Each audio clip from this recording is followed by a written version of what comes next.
teams, coaches, student body administrators, and fans of St. Mary's extend to you a warm welcome, and we're pleased to be your host this evening. Paradise Honors and St. Mary's are members of the Arizona Interscholastic Association.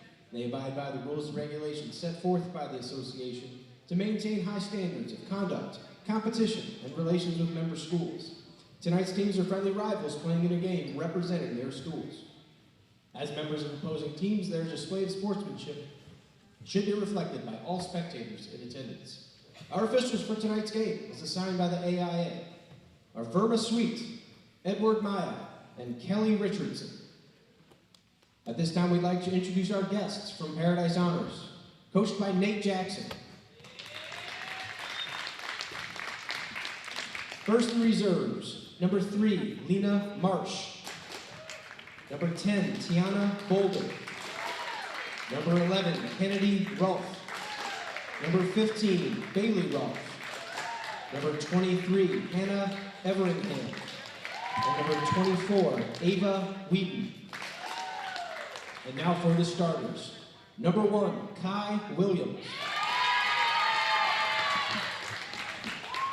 Number 2, Morgan Van Dyke.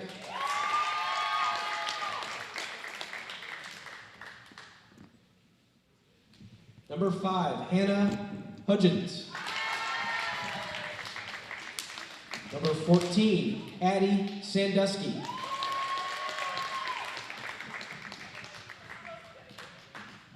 And number 20, Scarlett Eberline.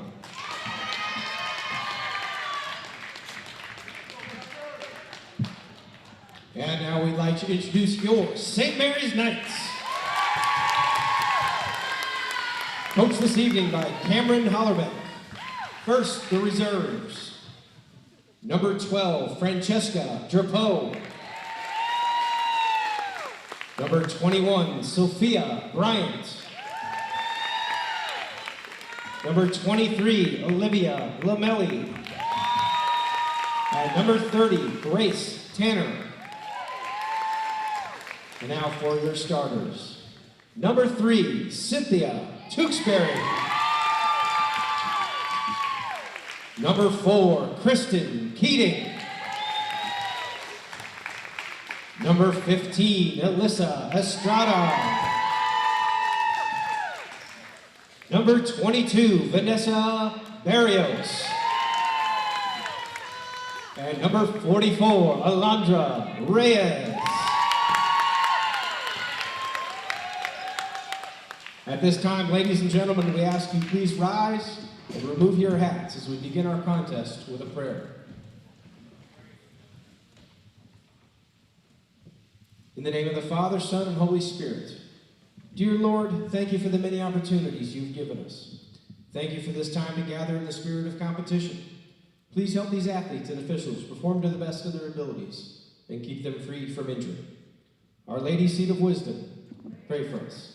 In the name of the Father, Son, and Holy Spirit. Amen. Please remain standing for the playing of the national anthem.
It's game one of Hoopcoming for 2021 here at Bull Gymnasium on the campus of St. Mary's High School alongside Chris Ferendorf.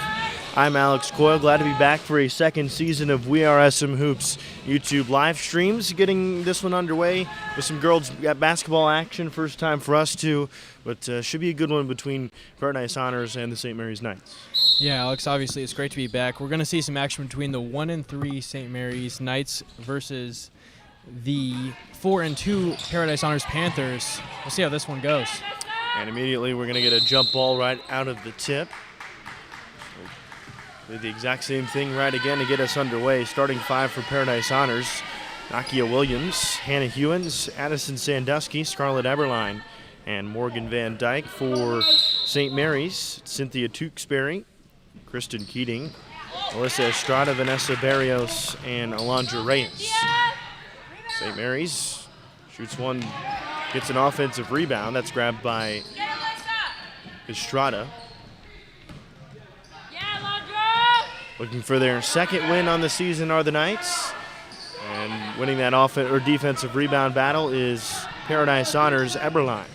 Very quickly up the floor. Sandusky for three. That one off the back iron, no good. St. Mary's gets a rebound. Going to see a lot of back and forth between these two teams, that's for sure. Lots of points on the board so far if you look at the two schedules, Chris. Yeah, you're looking at the schedule, and Paradise Honors' two losses come to the hands of Seton Catholic, who is one of the best teams in the state of Arizona regardless of division. They've won multiple state championships in girls basketball in a row. And then also to Pima, a 69-26 loss. I don't know anything about girls hoops, Alex, but it's big time numbers, 69 points. That's a lot of points to be held in a girls basketball match. Lots of shots getting off, not a lot of them in the hoop except for that one and the foul. Scarlett Eberline gets the scoring underway with 6 minutes and 50 seconds to go in this first quarter. Well, the pace has been pretty quick here, Alex. You know, I wasn't sure what to expect, but both teams are really pushing the ball down the court, looking to get shots up, and hitting the glass hard too. That's another thing. So 2-0 Paradise Honors with a chance to add some more. You mentioned Seton Catholic. We got a chance to watch them during their Hoop Hall game about a week ago against Notre Dame Prep, and definitely one of the best teams in the state, that's for sure. A good rebound by the freshman for St. Mary's, Alondra Reyes. Some size, and now a wide open layup for St. Mary's. Can't hit, but there's Reyes getting another rebound before it's swatted out of her hand. Layup was missed that time by Vanessa Barrios. I believe we're going to get a foul called against St. Mary's, so we'll head the other way. 2-0 Paradise Honors here early on. Again, game one of the Hoopcoming Classic here at St. Mary's High School. Game two will be between the defending state champion boys team for St. Mary's. We get a jump ball, will stay here. They'll take on Colorado Power Rock Canyon. Following this game, they'll also get the state championship banner celebration. Should be a good crowd. We encourage you to stay on for that one as well. Paradise Honors trying to add to its 2-0 lead here. Williams drives, trying to get it up, and a nice shot blocked that time by the freshman Reyes. She's really made her presence felt here early so far, Chris. And St. Mary's looking up and down their roster. They've got a lot of young players on this team, a lot of freshmen who are expected to contribute on this varsity roster. And drawing a foul for St. Mary's that time is one of the juniors, Vanessa Barrios, so she'll head to the free throw line. First foul credited against Paradise Honors. That's on Scarlett Eberline. And so 2 free throws potentially tie this ball game up for St. Mary's. 6:03 to go in this first quarter. First substitutions for each team. Cynthia Tewksbury will stay in for St. Mary's. Second free throw coming. Nothing but net, 2-1. Very quickly down the floor, running the floor. Nice pass to the big, but she can't hit the layup. That one off the back iron. Eberline can't hit. Scrum for the rebound. Back in there, swatted away. Nice block by Barrios. Kept around. And now St. Mary's will bring it up the floor.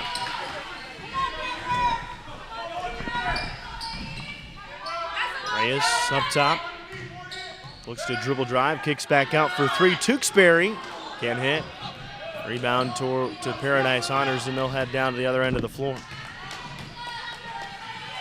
Pace back and forth. Not a lot of points thus far, but each team just getting used to the flow of play here. That one just a little bit short. Long rebound, grabbed by Paradise Honors. Allie Karen. Should say Morgan Van Dyke. Kick out to the corner for a three. Sandusky, no good, front iron. Another offensive rebound. Williams turns the basketball over. How about that stretch rebounding-wise for Paradise Honors? Pretty active on the glass. Yeah, I was going to mention, Alex, St. Mary's obviously just down 1 point here. It's early on in the game, but they cannot allow the Paradise Honors Panthers to get that many offensive rebounds consecutively if they want to remain in this one. 1 point per minute total in this game. We're 3 minutes in. It's 2-1. St. Mary's with the basketball, a chance to take their first lead of the game. Free throw line extended jumper instead of pass inside, and that one swatted away. Shot couldn't be hit by Barrios, but it keeps in, and a nice lay-in gives St. Mary's a 3-2 lead. So the freshman Reyes involved in pretty much everything for St. Mary's. Well, they anchor that defense as she defends Eberline. Tips that one free, just can't bring it up the far side of the floor. And that's tipped out of bounds, will stay here.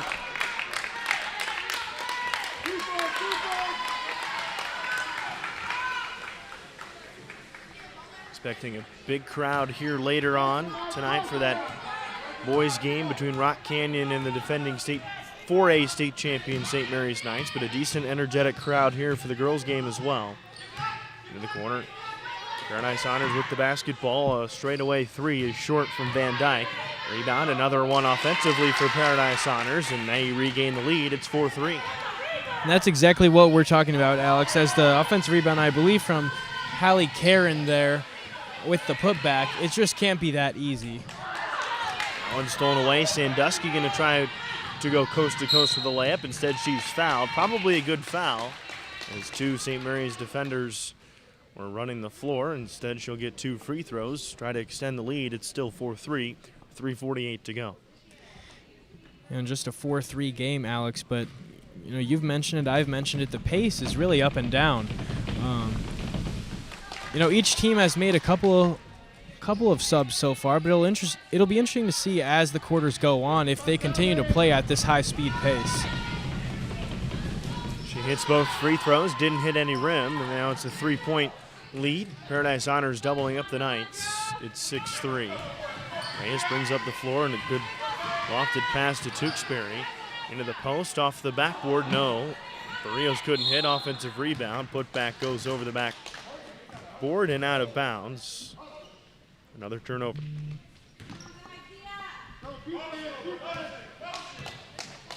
St. Mary's doing a good job defensively in terms of field goal percentage, but it's that defensive rebound against Paradise Honors that's allowed them to get this lead, and there's a good way to combat that. Alondra Reyes, another rebound. Very good job to bring it up the floor quickly, but air ball on the free throw line jumper goes out of bounds. It was a good look, but she couldn't hit. It's those second chance points, Alex. They, as in St. Mary's, seem to be getting good defensive stands on the first shots of the possessions. It's just when it comes to the rebounding. Looks like we're going to get an offensive foul against Craig. Amy Craig, newly into the game, the 5'10" center/power forward. So St. Mary's going to get possession. That's the second foul on Paradise Honors, just 3 for St. Mary's. There's another substitution for Paradise Honors. Angelina Marsh back in, the sophomore point guard. Paradise Honors going full court with the press. So I was just about to point out, we've seen them pick up a couple of times, and they're going to have some early success on that first full court press out of the out of bounds call there.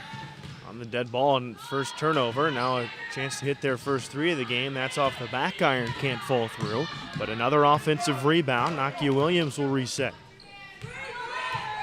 Williams guarded by Tewksbury, Cynthia Tewksbury that is. Kick back out for a 3. Craig, she bottoms it. That'll add on and double the lead. It's 9-3. St. Mary's not able to do much offensively, and it's because of the extended possessions on the other side of the basketball. Good takeaway there from Williams. She's going to try to go coast to coast. Good job to stop the ball by Tewksbury of St. Mary's. Where it's dribbled through and a turnover, but not before a foul is called on the Knights. It's the 4th against St. Mary's in this first quarter. 2:13 to go. Looks like we're going to get a timeout called by Hollerbach, the head coach for St. Mary's. I guess no timeouts going to be called. I think they said side out maybe. Paradise Honors head coach.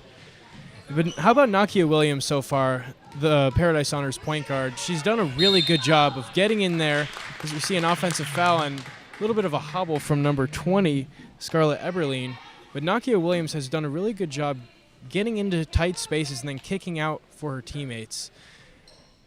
Not much necessarily from the point standpoint, I guess, from Nakia, but she's done a really good job of dishing it out to her teammates. Facilitating, also getting turnovers on the defensive end. That's last screen was a moving screen, a foul on Scarlett Eberlein. That was her second, so she takes the seat. And we get a blocking foul called on Paradise Honors. That's their 4th of the quarter. Still 2:01 to go in this first period. 9-3 Paradise Honors. Get it inbounds in the corner. Now back up top. Ray is going to shoot a long jumper. That one rims out. Can't fall all the way through. Now Williams will bring it up the floor. Almost fouled, but a nice job to stop the ball. And as I say that, she reaches in. Vanessa Barrios. 5th foul against the Knights. Still 9-3. Another sideline inbounds play coming for Paradise Honors.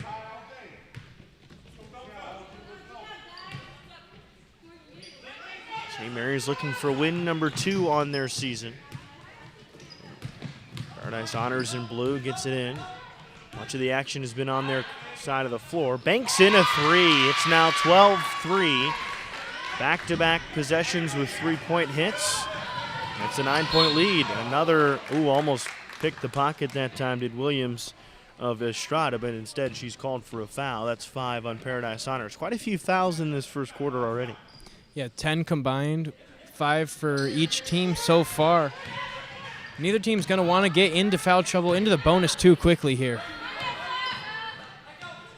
Basketball on the right wing. That's Estrada, and she lays it up and in. Cuts into that 9-point deficit, makes it 12-5.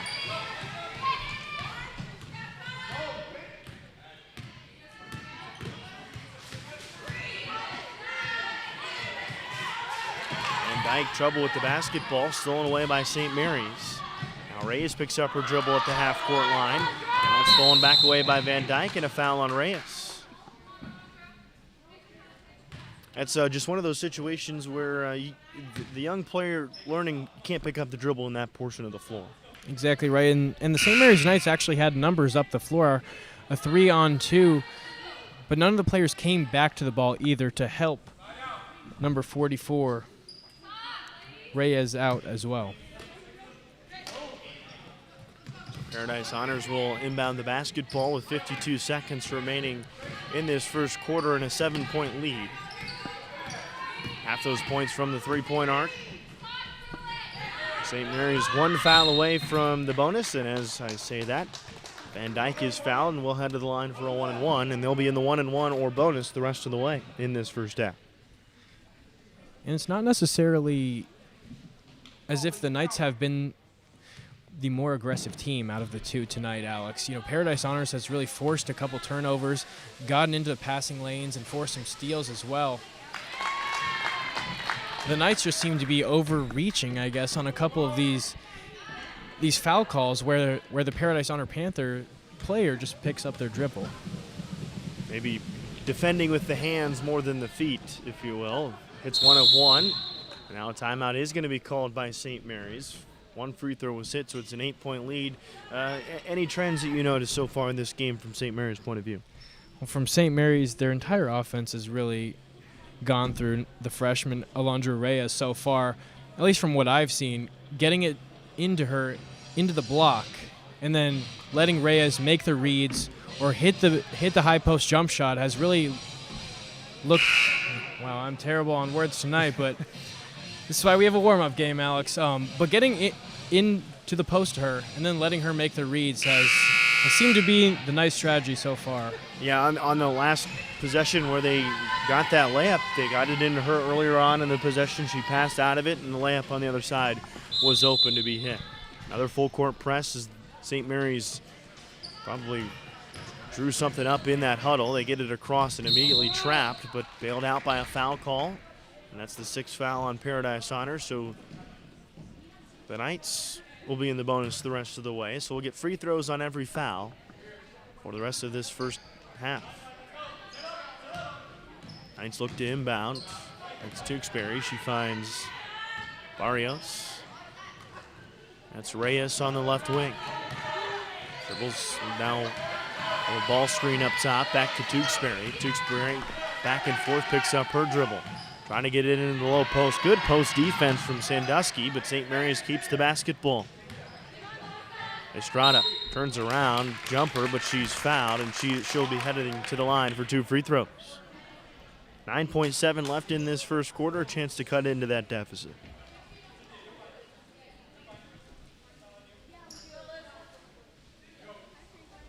Alyssa Estrada has done a good job as well for the Knights, just making those nitty-gritty hustle-type plays, getting in and fighting for rebounds, getting into the paint and looking out to hit teammates, and pays off there as she's going to go to the charity stripe. Hits them both, and now it's a 6-point game, 13-7. 10 seconds in this first quarter. Paradise Honors trying to get something going for that last shot. 2 seconds, got to put something up quickly. No foul's going to be called, and that's how the first quarter is going to end. 13-7 Paradise Honors, but the Knights scored 4 in a row to end that quarter. Yeah, definitely not a bad end of the quarter for the Knights. It looked a little bit rough there once the Knights picked up their 7th foul and the Panthers got into the bonus. Just shooting 1 free throw for now, but both teams combined for 14 fouls in that first quarter. Obviously, you want to be aggressive, but to what extent? It's also something that St. Mary's has also gotten a little more used to, a little more rhythm, working against that full court pressure. You're not seeing them panic as much as they did earlier on against that full court press where they got some more turnovers. And part of that was getting it to their point guard, Cynthia Tewksbury. Even Alondra Reyes has brought up the ball a couple of times, but like you mentioned that one time, she's just a freshman. She picks up her dribble probably a little bit too early, and then the Paradise Honors Panthers are able to grab a steal. When a team's in a full court press, you really want to get it to your point guard, your players that are more comfortable dribbling the ball, and it seems to be Cynthia Tewksbury would be the Knights' primary ball handler in tonight's game. Now, how about on the defensive side of the basketball? A lot of the points for Paradise Honors came on the second chance points, third, even fourth chance sometimes. How do they fix that defensive rebounding problem? I think for the Knights, they just have to find their man, and they got to box out. It seems on a couple of these second chance points, these offensive rebounds, no one's really putting a body on their defender. When the shot goes up, you got to turn around and find someone to box out, and the Knights so far in tonight's game have not seemed to be doing that. St. Mary's a chance to score 6 points in a row into the lane, and guess what? Another whistle is blown. We'll get more free throws. Might be saying that quite a bit tonight, Chris. At least in the first half. Yeah, we're going to be in the bonus the rest of the way. We'll probably hit the double bonus for both teams as well, Alex, but you know what that means? Both teams might have to reach into the depths of their bench. That could be interesting. And looking at the two teams, only 10 active players for Paradise Honors. Looks like 9 available for St. Mary's off the bench. And first free throw is good. She'll get one more. Deficit cut to 5. And honestly, the way this game is played, free throw line been very advantage St. Mary's so far. Second free throw Good arc to that shot, makes it a 4-point deficit. Now the Knights will pick up full court. Trying to get a turnover there. Instead, a foul is going to be called, and we will get more free throws. We might have people foul out before halftime here, Chris. That's already the third foul on Barrios. She's a big portion of that offense, as you mentioned. Yeah, and she's going to check out here. You know, with 3, you kind of have to.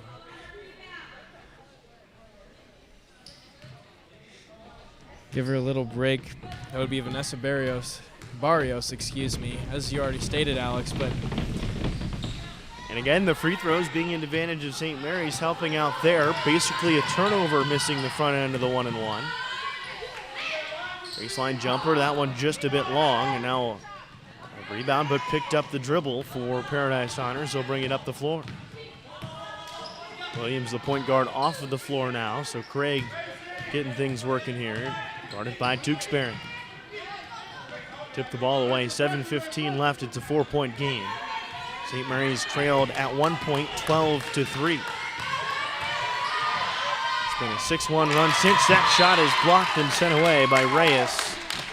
Showing her length, just a freshman. Now a inbound under the basket for Paradise Honors. Still yet to get it in, almost a 5-second call. Get it into Craig, she can't get it out, scrum for it. Tipped around, still in bounds. Heads up play there to knock it off the Paradise Honors player. Now St. Mary's a chance to make this a 1-possession game. in this game, both teams are showing some real aggression here, but the Paradise Honors Panthers, they're going to take back their full court press out of bounds. A little modified 2-3 zone as well coming here. And that's why you see Reyes all the way out of the three-point line. Steps in, one dribble for a three. That one splashed. Cynthia Tewksbury for three. And it's a one-point game all of a sudden. A 9-1 run for St. Mary's. And a foul called. Not so sure about that one, Chris. First one of the year that kind of shake your head at.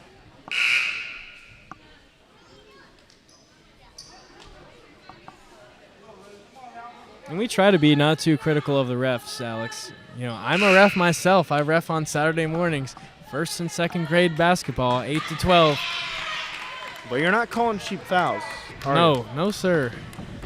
Nothing like that. And the way Paradise Honors has struggled from the line, that might help St. Mary's, and it does again there. Free possession for the Knights.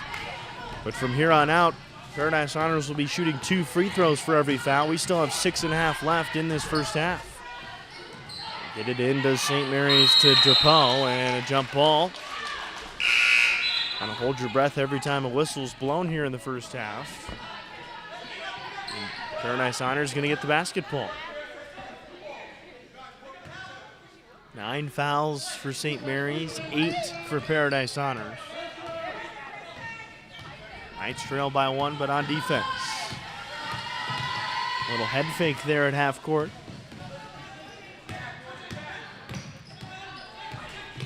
Dribble along the free throw line. Excuse me, three-point line, I should say. Almost dribbled the basketball away. She does. Turned over by St. Mary's. Estrada across half court.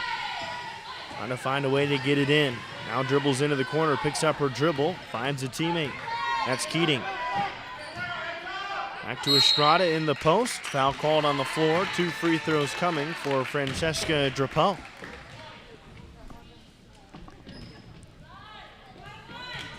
One and one with 5:42, and now each team will be in the double bonus, I should say, with 5:42 to go.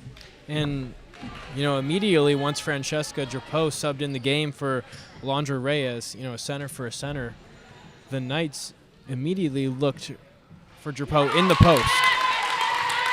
You have to say the free throws have been nothing short of phenomenal so far for St. Mary's. Got him back into this game.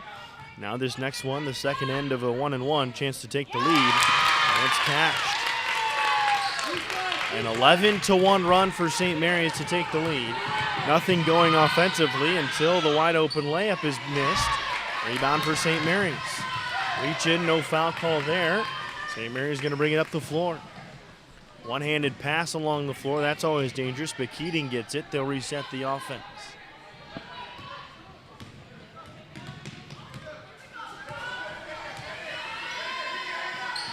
Trying to get it in, but against that 2-3 zone, the wing there, but it's tapped around and finds a Knight. That shot missed. That one tipped around, but a foul called by the referee furthest from the action, and 2 free throws coming. That's the 10th foul against Paradise Honors, and now the scoreboard will stop counting with us.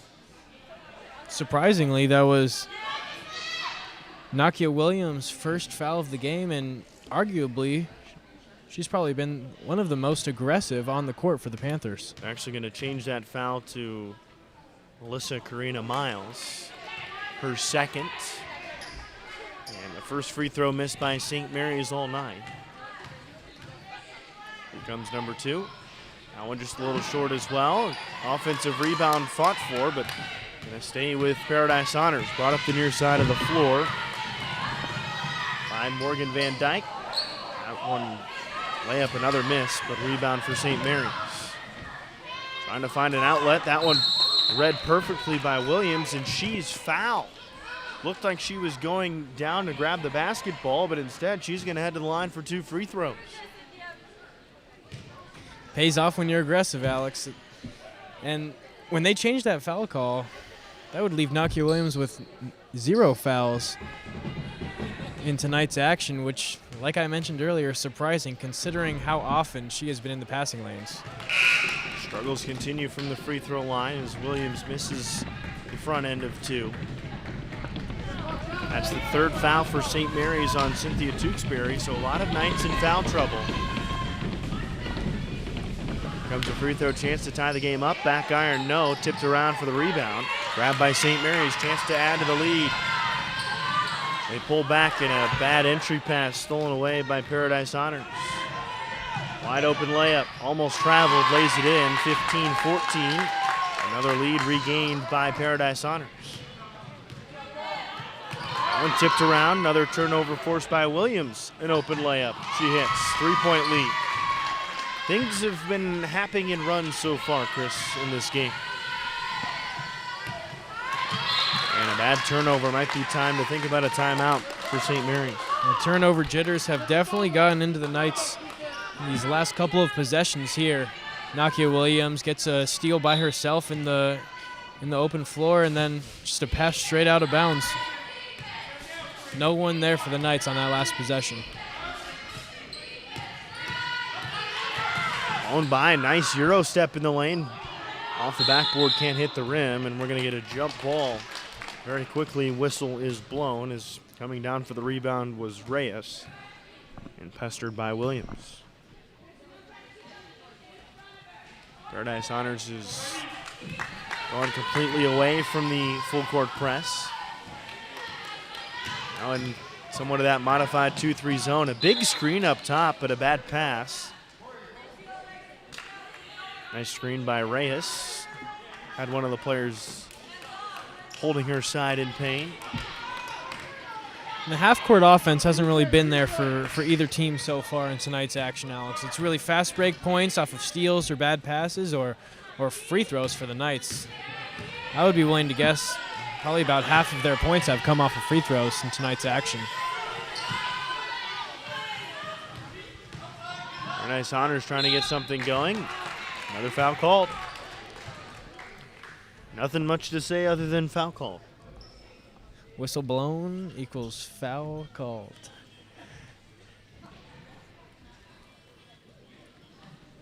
There have been a couple out of bounds calls, though. A jump ball here or there.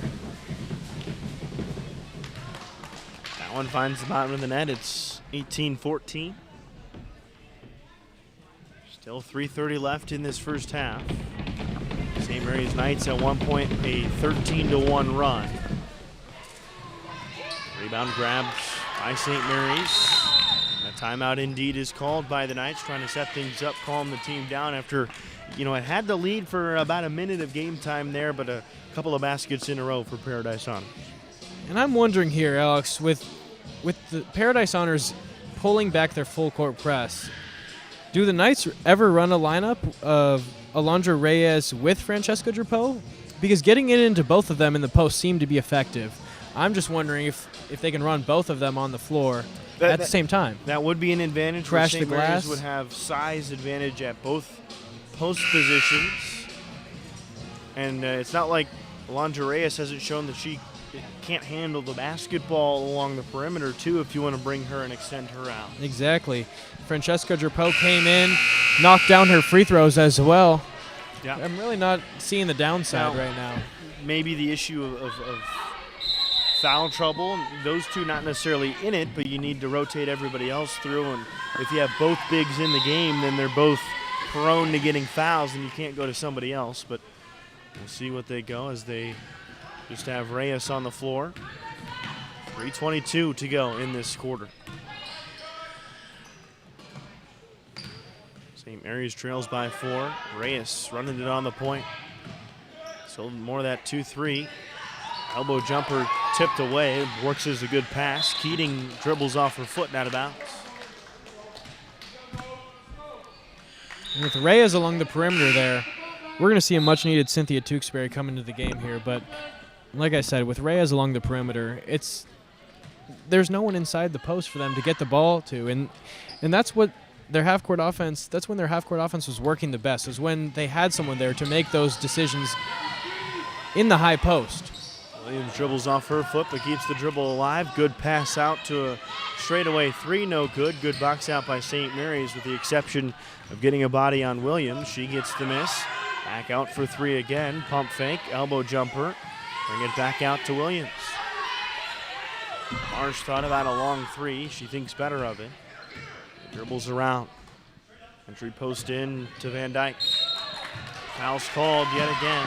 Van Dyke a little post move. Foul on the guilty party, Sophia Bryant.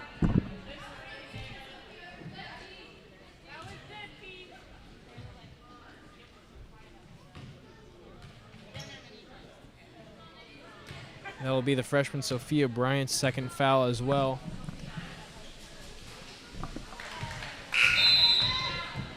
And a couple of these St. Mary's Knights could be in some serious foul trouble coming in to this second half. Sophia Bryant picks up a third. That would not be great for the Knights. I believe Tewksbury has 3 so far in tonight's action. And still, those offensive rebounds are killing St. Mary's in terms of Paradise Honors on those boards. So a 4-point game, 18-14. Williams, she's been killing it on that offensive glass as well. Pump fake, drive, Van Dyke off the glass, no foul called, gets her own miss. Back out to the 3-point line. Craig dribbles in, no foul, no travel called, will play on. Another turnover as Williams grabs the basketball. 2 minutes to go in the half. 18-14. Pass down to Van Dyke, lays it up. Oh good, she can't hit. St. Mary's grabs the rebound. Now that pace starting to pick up a little bit. March. Looks like we're going to get a foul against Williams. Is getting fouled is Cynthia Tewksbury. Tewksbury has been key in pushing the pace in this game so far for the Knights. You know,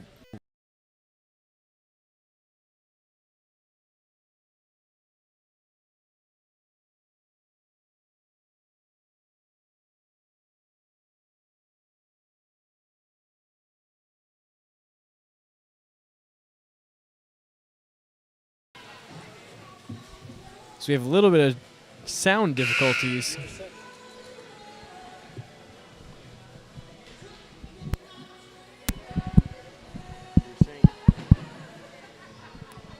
And my mic seems working fine, Alex. We have a little bit of technical difficulties here, but as I was saying, Cynthia Tewksbury, when she's in the game for the Knights, they're pushing the ball. When she's out for the Knights, they're kind of running some half-court sets, and that hasn't seemed to be as effective as when Tewksbury has gotten the ball, pushed the pace, gotten to the free throw line, and even dished it out to some of her teammates as well.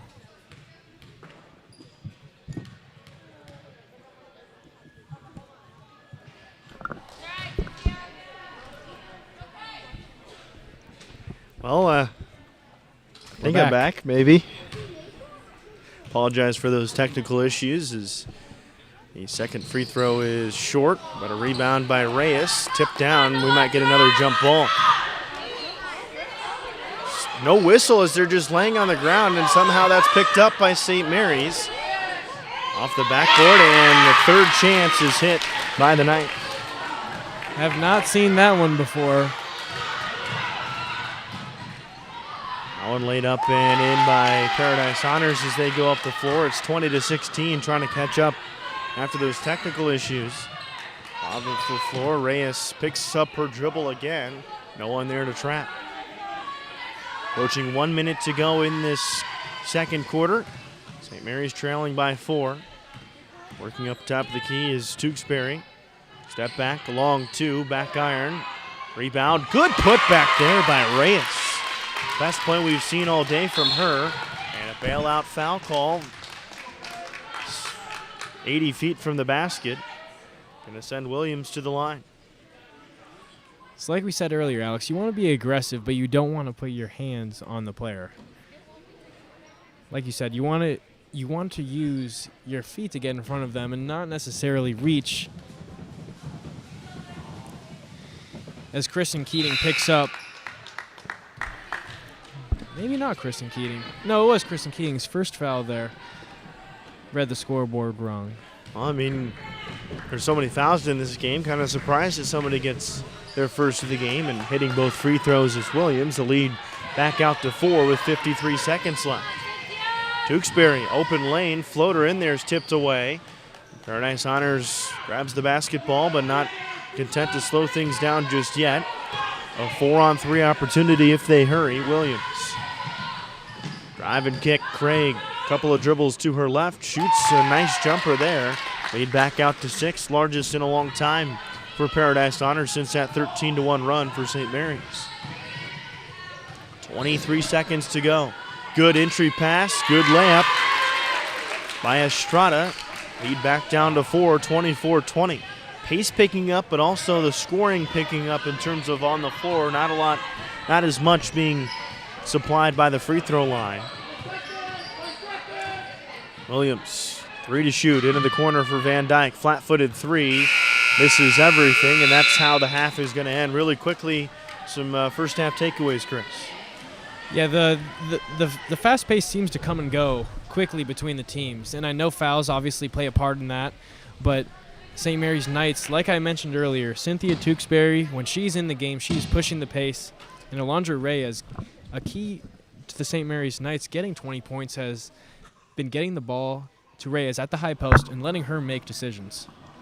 And now, we mentioned that the defending state champion St. Mary's Knights going to have a game later on today, game 2 of this Hoopcoming Classic here at St. Mary's. The Knights going to take on Rock Canyon. We have point guard Styles Phipps with us here. Start to this season, you've had some tough competition. What's it been like so far for you? Our record right now is 1-2. Won the first game, fought back against Paradise Honors. We won that. And then we lost the last recent 2 games. Tough teams. We'll start to get it together with our game at home with the Bleacher Creature. Styles, starting off the season probably with the hardest schedule in the state of Arizona, these first 4 games, I don't really see any other schedules that are that tough. Just what's it mean to the team to start off that tough, and that way you're able to get it going through region play and into playoffs? I know it's looking ahead, but what's that like? Yeah, I wouldn't say it's challenging, but it's a great challenge for us to play. Now again, of course, recruiting-wise, getting to levels of college for pretty much everybody on the team, being able to play that big-time competition on the big stage like Bishop Gorman that last time out at the Suns Arena, what's that experience like playing against the number 15 team in the country and also having some success offensively all around? Yeah, it's fun, especially being on national TV. You turn your TV on, you can watch us play. This summer I played against a few nationally ranked guys. It's fun being out there. Rock Canyon, 6-1 so far. Last year they made the Elite 8 in the Colorado State Tournament. Have you and St. Mary's done any film study on them? What are you going into this game expecting? I mean, every game. I mean, on our own, we're playing to our hardest. So, I mean, whether or not we've seen their film or not, we're playing hard. But yesterday, I went to the game versus Millennium. Pretty good team. Play well together, and they push the ball. And it's not like Millennium isn't a team that you can compare yourselves to. They also played Bishop Gorman their last time out before playing Rock Canyon. Any similarities between, because they played a very similar game against Bishop Gorman, comparables to Millennium and yourself, and how does that help you define what Rock Canyon can do? Yeah, well, Millennium got a nice young team, a lot of freshmen, a lot of sophomores that I know, good friends with. Yeah, they push the ball, they play together. I mean, compared to us, I mean, we got a very talented team. You know, Styles, any last words before we let you go? Just, you know, what the viewers are going to be tuning into tonight. Yeah, it's going to be a show, so get your popcorn, enjoy it. Well, one more quick question for you. Of course, winning the state championship last year, so much talent on that team, a lot of that talent back. What are expectations on your end for this season? I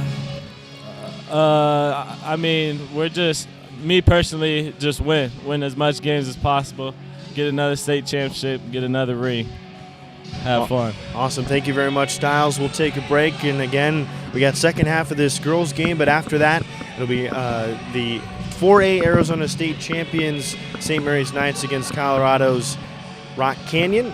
Styles and the rest of the Knights will be there in action. Again, thank you, Styles. We'll take a quick break. Be back in about 6.5 minutes for the second half.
Back here for the second half alongside Chris Fierendorf. I am Alex Coyle. It's a 4-point game, but a game of runs, that's for sure. Paradise Honor is going to start this half with the basketball.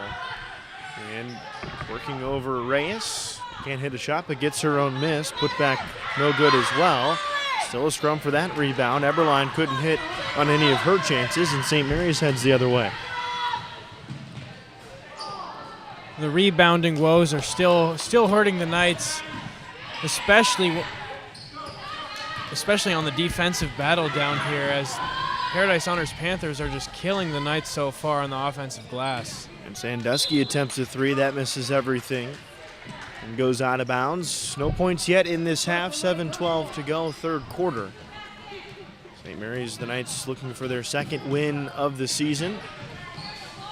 Trail by just 4. And following this game, we'll have St. Mary's boys team as the layup is made by Estrada to cut the deficit to 2. St. Mary's, coached by Damon Lopez, will take on Rock Canyon from Colorado. Williams kicks it out to the corner. Anna Ewens finds Van Dyke up top. Spoke to Styles Phipps, the point guard for the St. Mary's Knights, the sophomore. That floater is hit by Van Dyke to extend the lead back to 4. About the season. Start off kind of rough so far for the boys team, but it's been the intense competition, something that we noted and he noted as well. We'll touch a lot more on that as this game goes on. As Vanessa Barrios gets fouled. First foul called in the half. We lasted, Chris, a whole minute and 39 seconds before the first foul call of half number 2. Yeah, that's pretty good, especially considering what that first half was like for both teams. You know, the officiating crew was consistent in the fact that they were calling it both ways, that's for sure.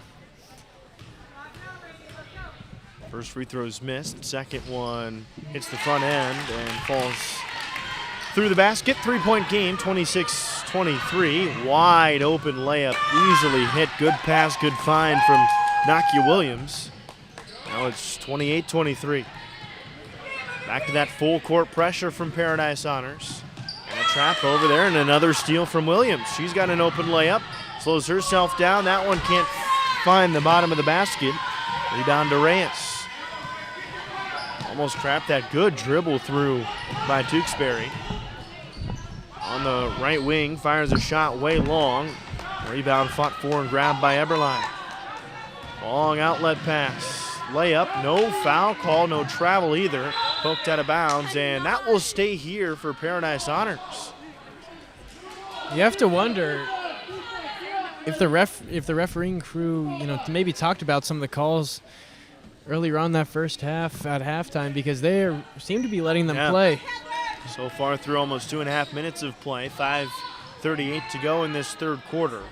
28-23, and first travel call of the game goes against St. Mary's in the backcourt.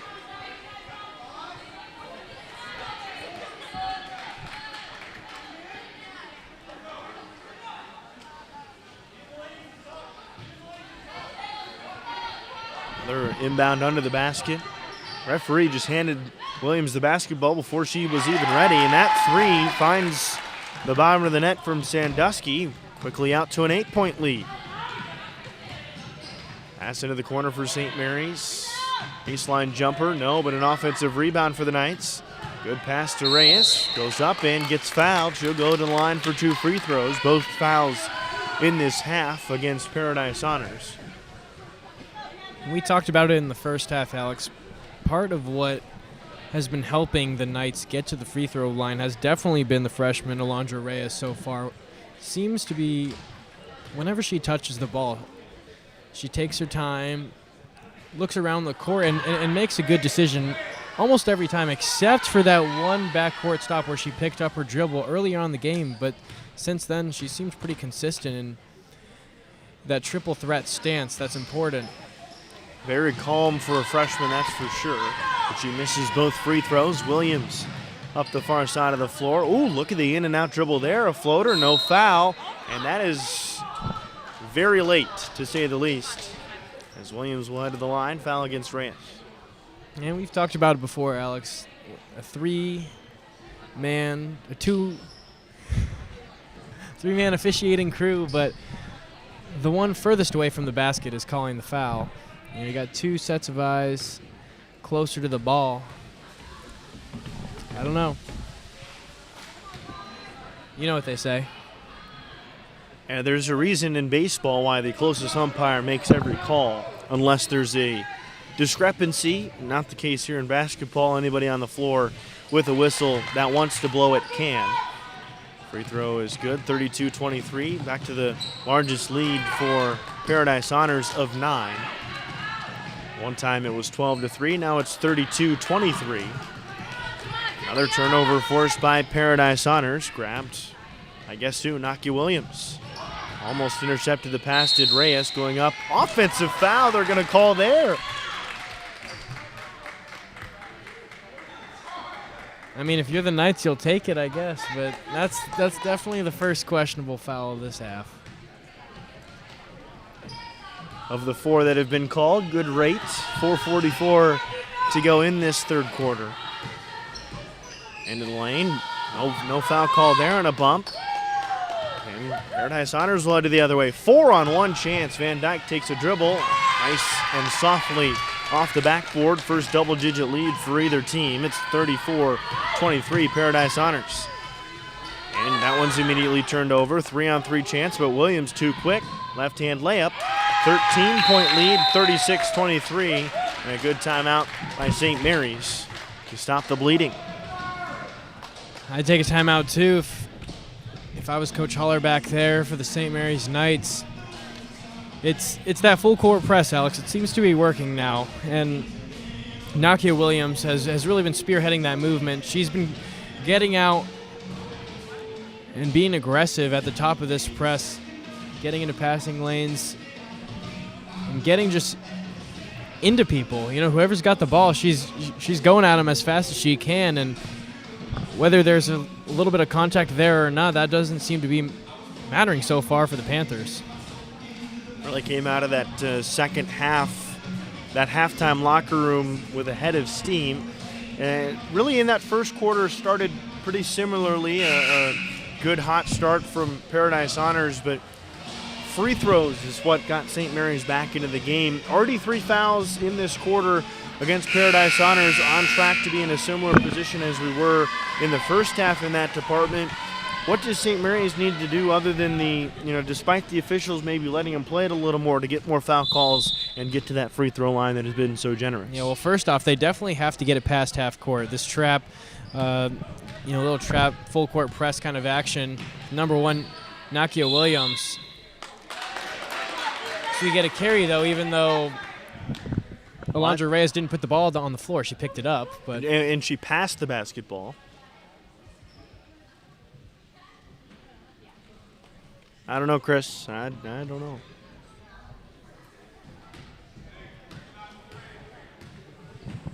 Again, this is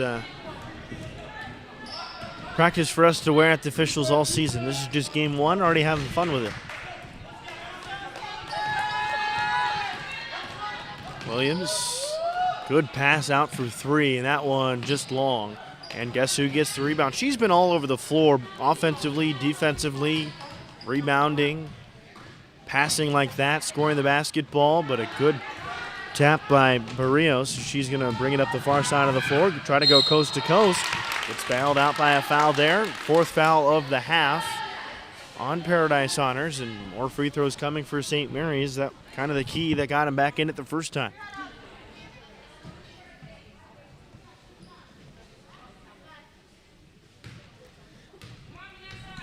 Yeah, part of what got the St. Mary's Knights so many free throws was getting out in transition, beating that press.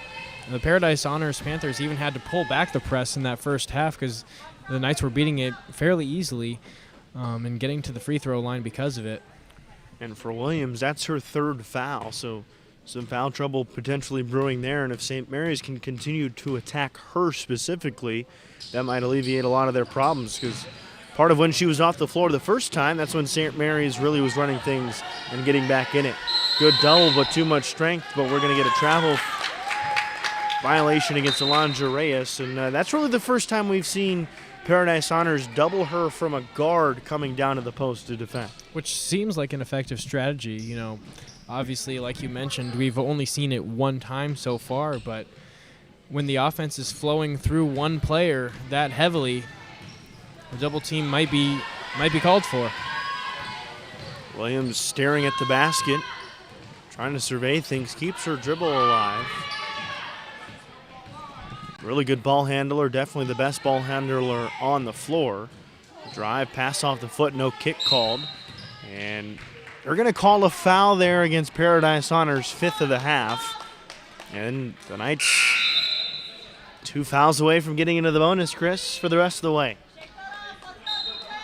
5 fouls to 1 so far in the second half. And the Panthers are definitely the aggressors of this game, so we'll see how this continues to play out down the stretch. Break that press, no foul called against Williams. Shot was batted away. And now a blocking foul. Very far away from the basket, and they'll keep it as that. Second foul against St. Mary's. This is starting to look much like the first half, Chris. 2:46 left in the third quarter. You know, pay attention to see how long these last 2 minutes and 46 seconds play out in real time. This is just the third quarter. Craig with the basketball about 30 feet from the basket. One-handed pass into the post. Turn around shot. That found the bottom of the net. Nice job to sink the shot from Scarlett Eberlein, the 5'11 senior. St. Mary's coast to coast. No whistle except for the out of bounds. And Paradise Honors will get the basketball. And you'd think of a play like that would be We've seen worse. Prime for a whistle. Craig, open layup until Reyes swats her down. She was looking for a foul call. Nothing called there. 38-23, 15-point game. Rainbow arcing shot. No good. Saved under her basket. Williams trying to win the race all the way down the other end of the floor. Passes to a teammate who wasn't ready. Back to Williams. Out for a three from Craig. No. Rebound. Foul against St. Mary's. We'll call it on the floor.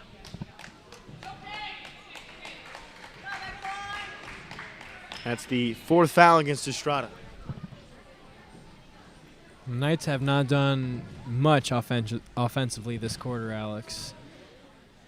I And believe just 3 points in the entire half. I think that full court press has really had something to do with it so far. Again, we still haven't seen that too big lineup for St. Mary's. Francesca Drapeau has not subbed in The entire yet half. this third quarter. Inside out, good ball movement there. That 3 is long. Good put back again. At the bottom of the thing, Scarlett Eberlein on another basket. 17-point lead. It's 40-23. Things starting to get out of hand. Picked up the dribble. Almost a trap. Reyes trying to lay up from the right side. And the foul! More free throws coming. More life potentially on the St. Mary's side. 6 fouls in the quarter for Paradise Honors. St. Mary's will have free throws the rest of the way on each foul.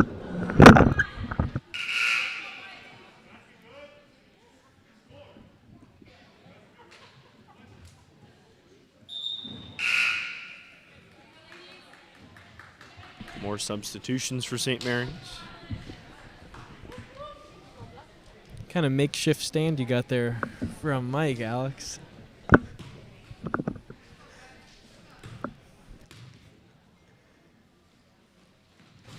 Free throw's no good. Gotta try to make sure it can hear me, Chris. Don't want to hold it the entire game like you are. Some people would say I'm lazy. Some people would say working smarter, not harder. And that pass, not smart and hard, it's out of bounds.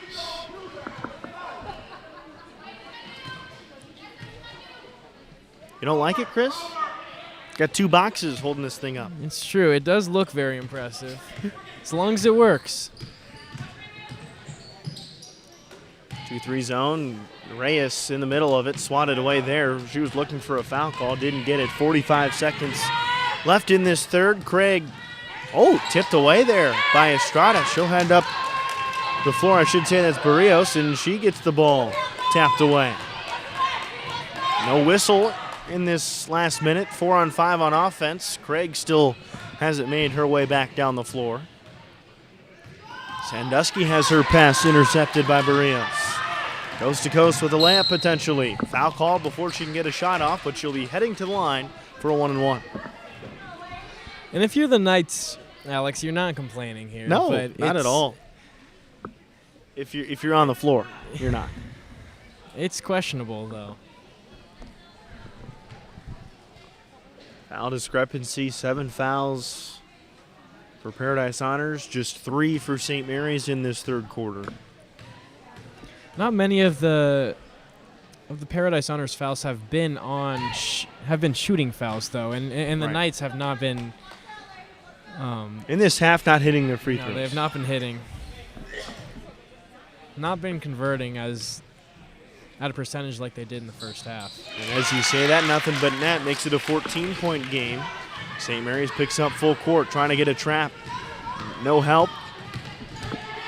Almost going to get a 10-second violation. Is 11 seconds now, but they get it across. Still one person dribbling with the basketball, and the ref furthest away from the action calls the travel. 6.6 seconds left. St. Mary's looking for one final shot in this third. Trying to get a pass off, and they can't get a shot off. That's how period 3 ends, 40-26.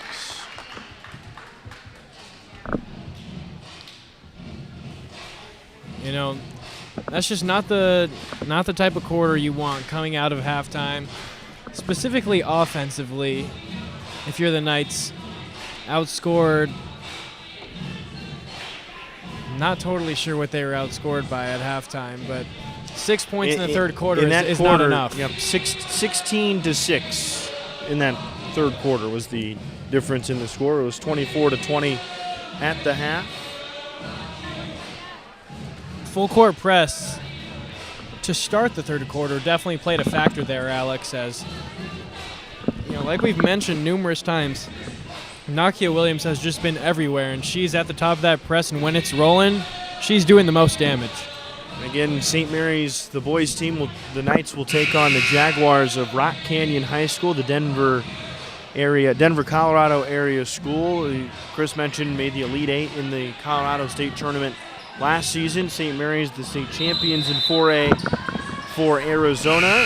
Should be a really good game. Also, we'll have the state championship banner unveiled for the Knights pregame. Of course, Rock Canyon made the trip down here. 3 games in 3 days against tough competition. Chris, last night against Millennium, tonight against St. Mary's, and then another one tomorrow against 6A state champion Sunny Slope, the Vikings, coached by Ray Portella. Really a gauntlet of a 3-game schedule there for Rock Canyon. Very similar to what St. Mary's boys team went through so far this season. 4 games overall. Can kind of start previewing that game as well. Started off with a rematch of the state championship game against the boys Paradise Honors team. That one went down to the final seconds. Brophy, of course, the rivalry there during Hoop Hall. That game down to the final seconds, I should say, as Garrison Phelps couldn't hit a 3 at the buzzer. A good showing against Bishop Gorman in a loss. So 1-2 St. Mary's looking for a chance to beat another really good opponent. As the girls team still on the floor in a battle down by 14, 40-26. Reyes one dribble fouled. She'll head to the line.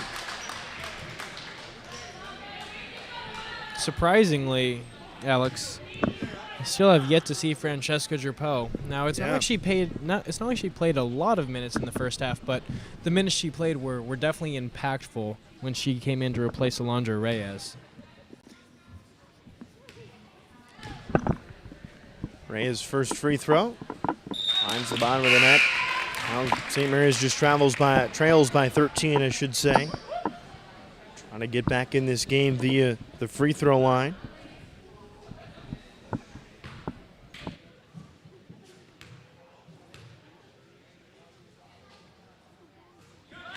Second free throw good as well. 7 minutes and 11 seconds to go in regulation. And Alex, something to point out here, Nakia Williams off the floor for Paradise Honors. This is where St. Mary's has to make a run if they want to come back and get back into this game. This lineup combined with some free throw line success in the first quarter led St. Mary's on a 13-1 run to give them a lead in this game. And a layup and the foul could have been called for a travel, wasn't. Craig heading to the line for an old-fashioned three. Really nice finish there.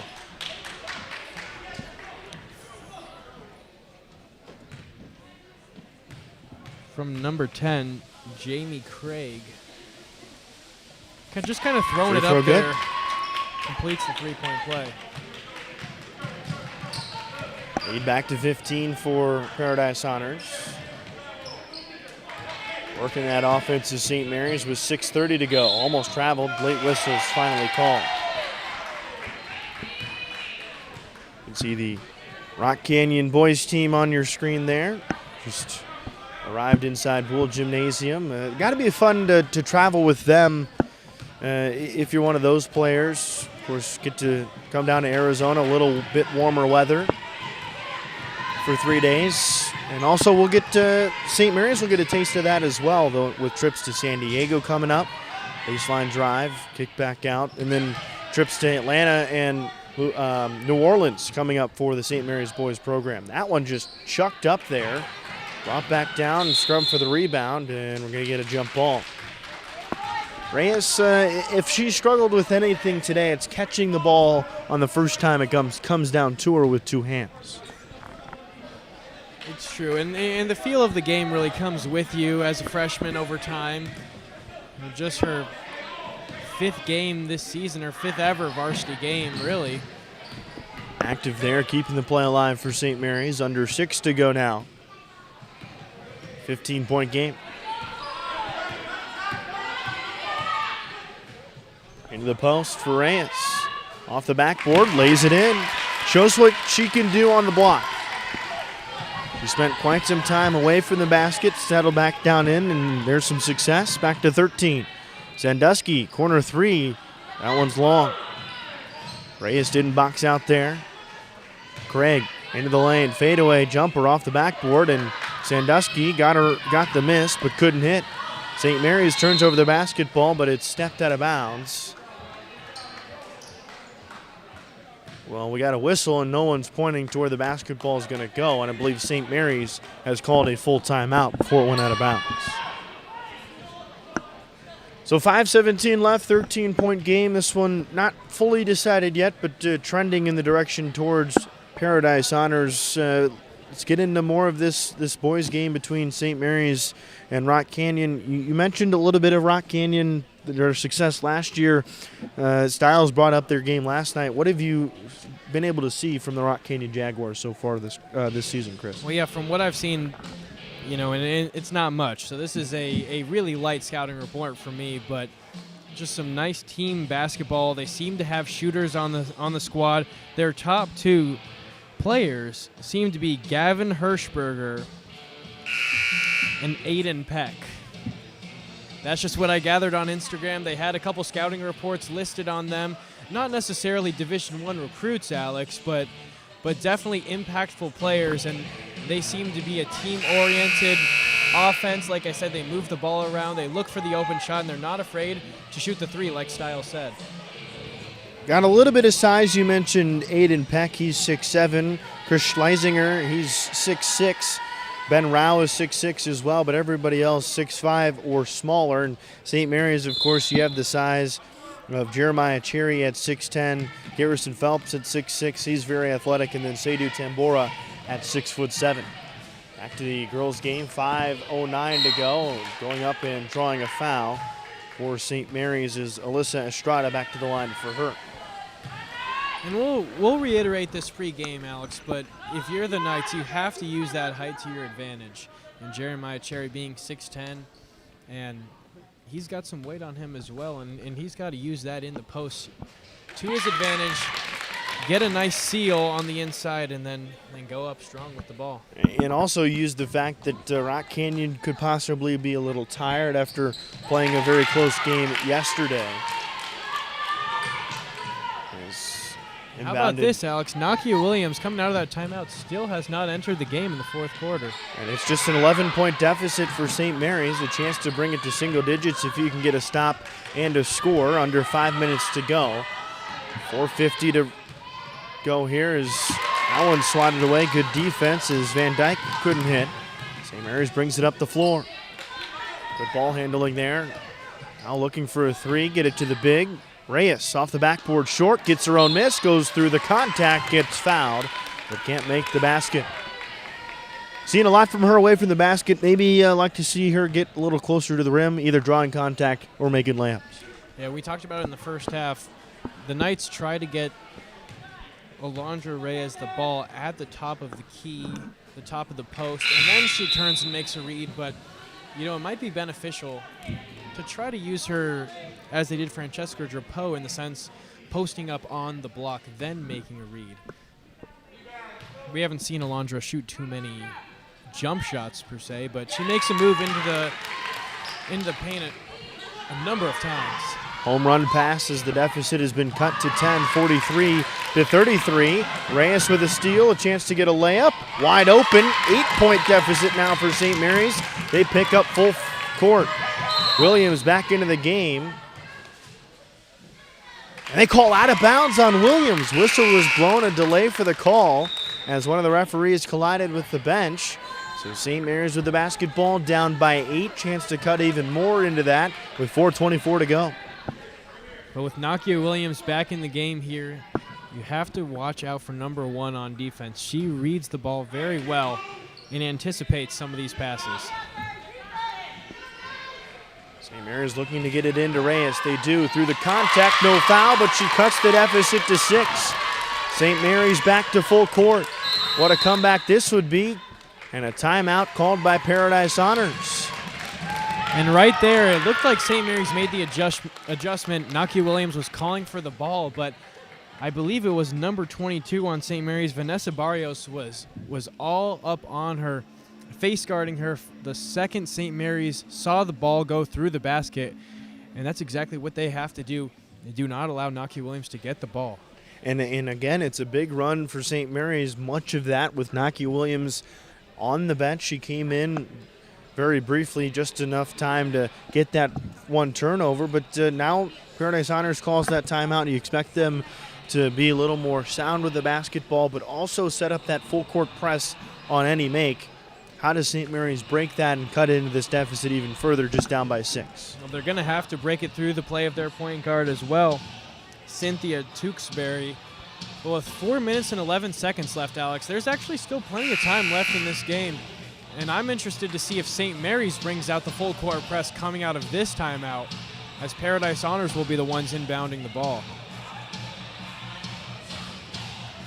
Hasn't been something that's proven to be super effective in tonight's game for the Knights. They've pulled it out at times, and it looks like they're going to pull it out right now. They're going to have Reyes all the way back as well, maybe to avoid some fouls on her part, but she's been big, just a big body getting in the way and snatching that basketball away. Also haven't seen St. Mary's really attack Nakia Williams much because she hasn't been in the game for that much in this fourth quarter. She has 3 fouls. Van Dyke up the far side of the court. One dribble, corner 3 from Craig. This would be huge. Back tap, rebound out, still scrum for it. They're going to call a foul on the loose ball. Wow, a foul against St. Mary's, the 6th in the half. Looked like that one could have gone both ways. That's one of those ones where you look at it and say, maybe you just let them play on. Now the official asking if it's a 1-and-1, but there's just 5 fouls in the half. Confusion from the officials there. I believe they're going to call the foul on Vanessa Barrios. That's her 4th. That could be big. St. Mary's, a lot of their ball handling going through her. A lot of the offense going through her as well. 43-37 with just under 4. How's that not an over and back, I should say. She stepped on the line. But instead, Williams keeps the basketball and sets up the offense for Paradise Honors that looks to take some time off the clock. Instead, they dribble right out of bounds. St. Mary's gets it back.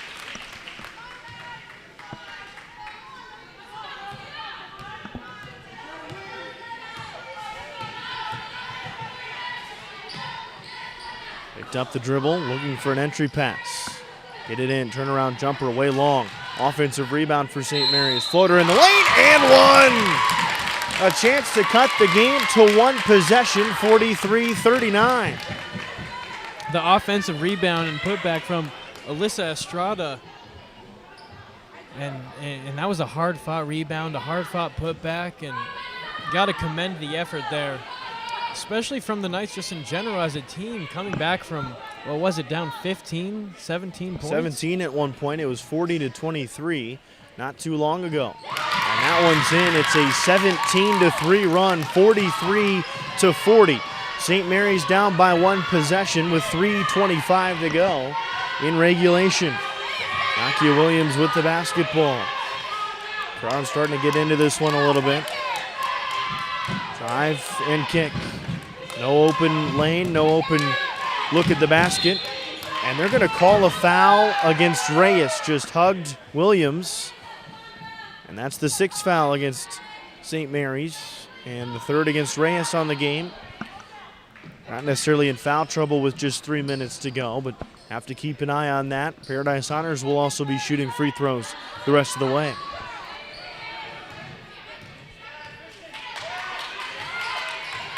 Three minutes to go. Dribbled off her foot and out of bounds. Pounding defense from Kristen Keating there to force the turnover. And St. Mary's can tie this game up with a 3. But before that, we're going to get a 30-second timeout. We've got How about the comeback? There you go. Classic on our hands, Alex. Our first girls basketball game, and it could come down to the wire. Possibly a buzzer beater. That would be Could we get epic. some overtime? Some free basketball? Never complain about free basketball, that's for sure. Worth the price of admission. And then you get a classic boys basketball game to follow that as well. How about the viewers? The price of admission is free. 0. Think about that. Stay tuned for game 2 as well. Going to get some sponsors on the broadcast to keep this service free to the viewers as well. Exactly. Very happy to those that will announce as the game goes on in the men's game. And I know Chris is going to have fun with that one, that's for sure. St. Mary's with the basketball, down by one possession, 43-40. Pass is tipped by Williams. Back to the top of the key, reset the offense. Reyes beyond the three-point line, crossover dribble into the lane, off the backboard and in. It's a one-point game, 43-42, 2:36 to go. Williams trying to go coast to coast, finds a teammate, tipped out of bounds, and we will stay here. Good defense by Reyes that allows St. Mary's to set up in the half court defensively. 2:31 to go in regulation. It's a one-point basketball game. At one time, it was 40-23. St. Mary's faithful getting into this game. Williams trying to find an angle. Lots of dribbling into the lane. No foul called. Swatted away by Reyes. Didn't hit anything. St. Mary's a chance to take the lead. 2:10 to go. Dribbling coast to coast, throws one up, can't fall down. Scrum for the rebound. Van Dyke comes away with it. She'll go floor to floor. Basket to basket, pulls up, no travel. Out for a 3. That one's pure.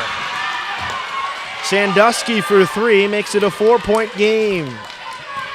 St. Mary's up the floor. Try to reset their offense. Get it to Reyes in the middle of the lane. Fouled and one! How'd she hit that off the backboard? 46-44. Thought she was just chucking that up to draw some shooting fouls. Would have been 2 free throws either way, but it went in. Chance to cut it to 1. And that is 5 fouls on Paradise Honors player Scarlett Eberline. Now, Alex, I'm going to be honest. I have not seen too many high school girls basketball games in my lifetime, but Alondra Reyes has really been putting on a show in this second half offensively. And they call that against Eberline, and Craig of Paradise Honors was pleading that and saying that foul was on me. Eberline, one of the bigger players, one of the most size really comparison in terms of with Reyes, so Reyes might be even more key. And she misses the free throw. It's a 2-point game, minute 40 to go. Williams runs the floor, gets a layup, no good. Reyes with the rebound. She dribbles, she'll try to bring it up. She needs to slow it down though, and we're gonna get a jump ball, possession arrow favoring Paradise Honors. Maybe just a little too much for the freshman there. That's one of the occasions where you gotta get it to a ball handler. And no shot clock here in Arizona. You definitely have to pay attention to that. Paradise Honors has the ball with under a minute 30 left in this one. Stolen away by St. Mary's, but kept in by Van Dyke. She'll look for a layup and is fouled. Probably a good foul to prevent the easy basket by Reyes. Just couldn't stay straight up. And I believe that's foul number 4 on her with a minute 22 to go. A good foul, but you really have to be careful here if you're Reyes, because you cannot pick up that 5th one. She has been all of the offense, essentially, for the St. Mary's Knights in this second half. Especially in this comeback, and you got to be careful with the fouls, especially the way the officials have been calling them so far today. Really don't know how much contact is going to warrant one. Second free throw. That one falls through. Still a one-possession game, 47-44. St. Mary's a chance to run. Good pass, laid it up, no good. Rebound by Craig, minute 15. It's one of those you got to convert on. Now they got a trap of Williams in the corner. She gets free. 1 minute, 8 seconds. Looks for the layup. Swatted away by Reyes. Followed shot, no good. Paradise Honors not going to slow the basketball down. Good screen, no foul called. St. Mary's pushes up the floor. Now it's calmed down. Open 3 to tie the game. Back iron, no, off the backboard. Offensive rebound, St. Mary's, no. Reyes tipped out of bounds. Referee indecisive. Looks to her partner and will go the other way. Probably the good decision not to make the call if you're questioning yourself. 47.1. Inbound to Craig. Still a 3-possession game. Lots of turnovers for Paradise Honors. Almost do it again. Williams looking for a 5-second call. Puts the ball on the floor. 35 seconds to go in regulation. St. Mary's might need to foul. Kicks out. Sandusky just dribbling around. Back tap. Could be an over in the back. Instead it goes to the feet of St. Mary's. Lays it up. Massive foul against Craig. And heading to the line, Cynthia Tewksbury.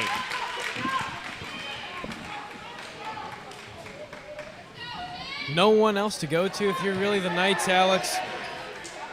In an attempt to get a steal, you have to go to Tewksbury. And like we've talked about multiple times, she's going to be the one who's going to push the pace.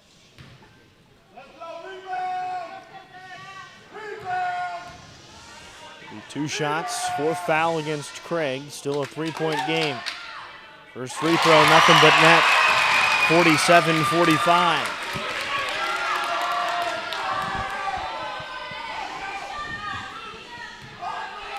Well, we thought could have been a blowout in the third quarter. A one-possession game here under 30 seconds left. Free throw number 2, back iron, no. Chance for the offensive rebound. We're going to get a foul called against St. Mary's, so we'll get some more free throws heading to the other way. And honestly, that's probably best case scenario for St. Mary's. Little time goes off the clock. You get it grabbing for a rebound, but it's the question, who do they call the foul on is the big key. And it looks like it's not going to be against Reyes, so she'll stay in the game. Definitely a quick foul call there. If you don't get the board off of the free throw, that's exactly what you want to do, inadvertently or not. 1-1, Craig at the line. First free throw good, back to 3. 48-45. This next free throw would make it a 2-possession game.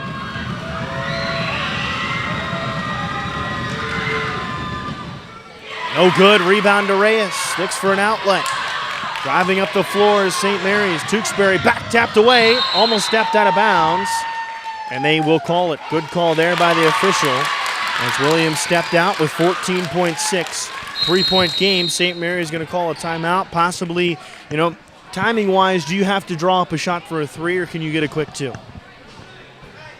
I think you can do either, Alex, but here's the thing. The Knights have not proven to have a consistent three-point shooter here in this game. I'm not sure if we've seen a single 3 made for the Knights. Maybe one from Tewksbury. She's taken a couple, but I don't know. I think the best-case scenario is get it into Reyes, get a quick 2, and then potentially look for an and one as well. Also, if you can hit the shot relatively quickly, even if it's a 2, you can foul quickly. It's not going to be a 2-possession game no matter what, and Paradise Honors has struggled from the free throw line. I was about to mention that, Alex. They have, in the last couple of minutes, they've been consistently hitting them at least 1 of 2. In the first half, it seemed to be, going 0 for 2 from the stripe almost every single trip down there. But if you're the Knights, I think you get a quick 2 and foul and say your prayers.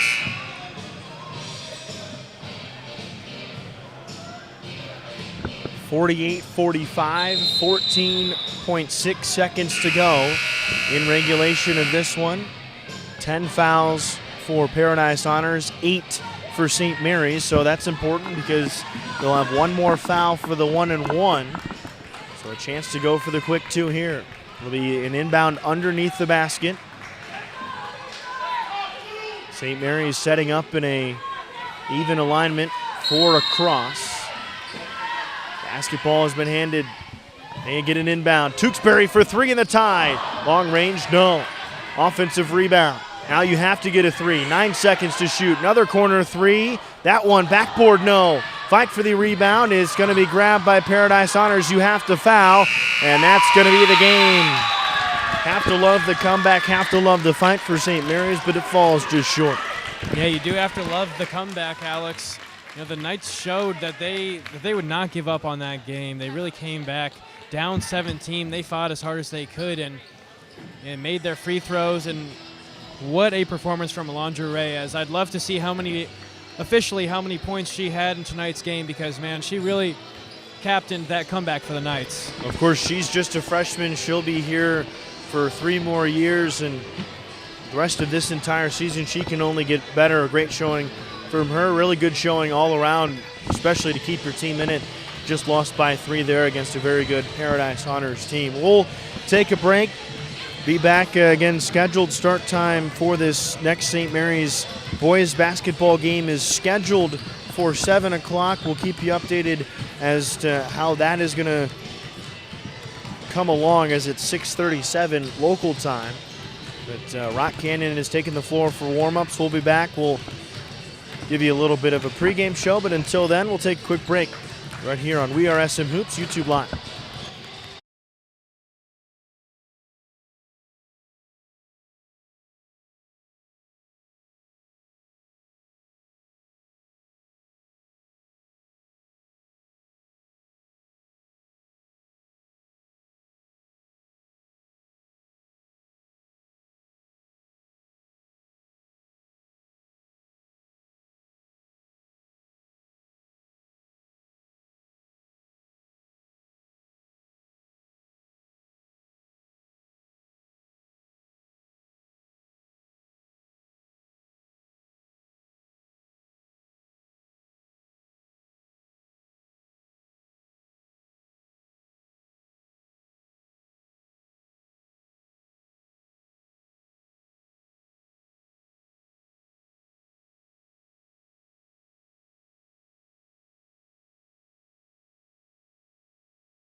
The team finished 21-1 and ranked number 1 in Arizona, regardless of class. Please welcome the participants who competed in last year's victory. Assistant coaches Joshua Lowry, Tanner Waldrop, Troy Sirocco, head coach Damon Lopez,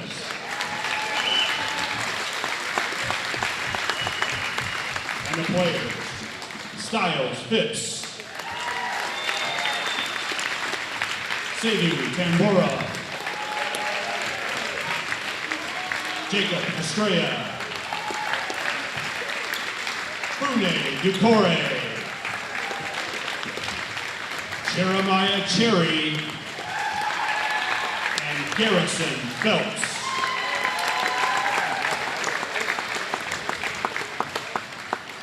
And now, ladies and gentlemen, please direct your attention to the east wall as Jeremiah Cherry and Garrison Phelps unveil the state championship banner that will be added in the rafters and enshrined in St. Mary's lore forever.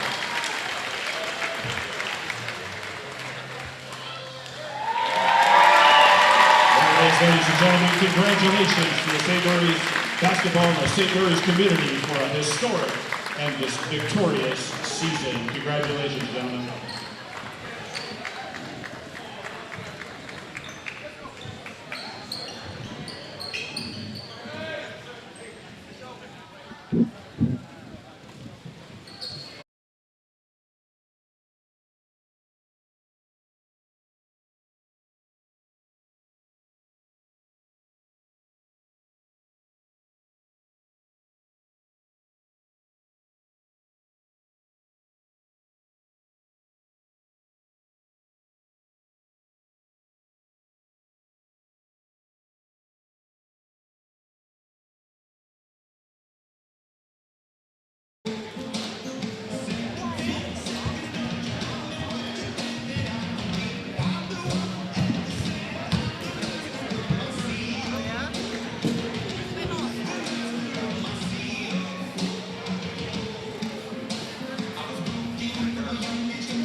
You just saw it right there, the banner unveiling of the 2021 state championship 4A for the St. Mary's Knights, the home opener of 2021 and 2022. Glad to be finally back with you alongside Chris Ferendorf. I'm Alex Coyle with you here from Boole Gymnasium.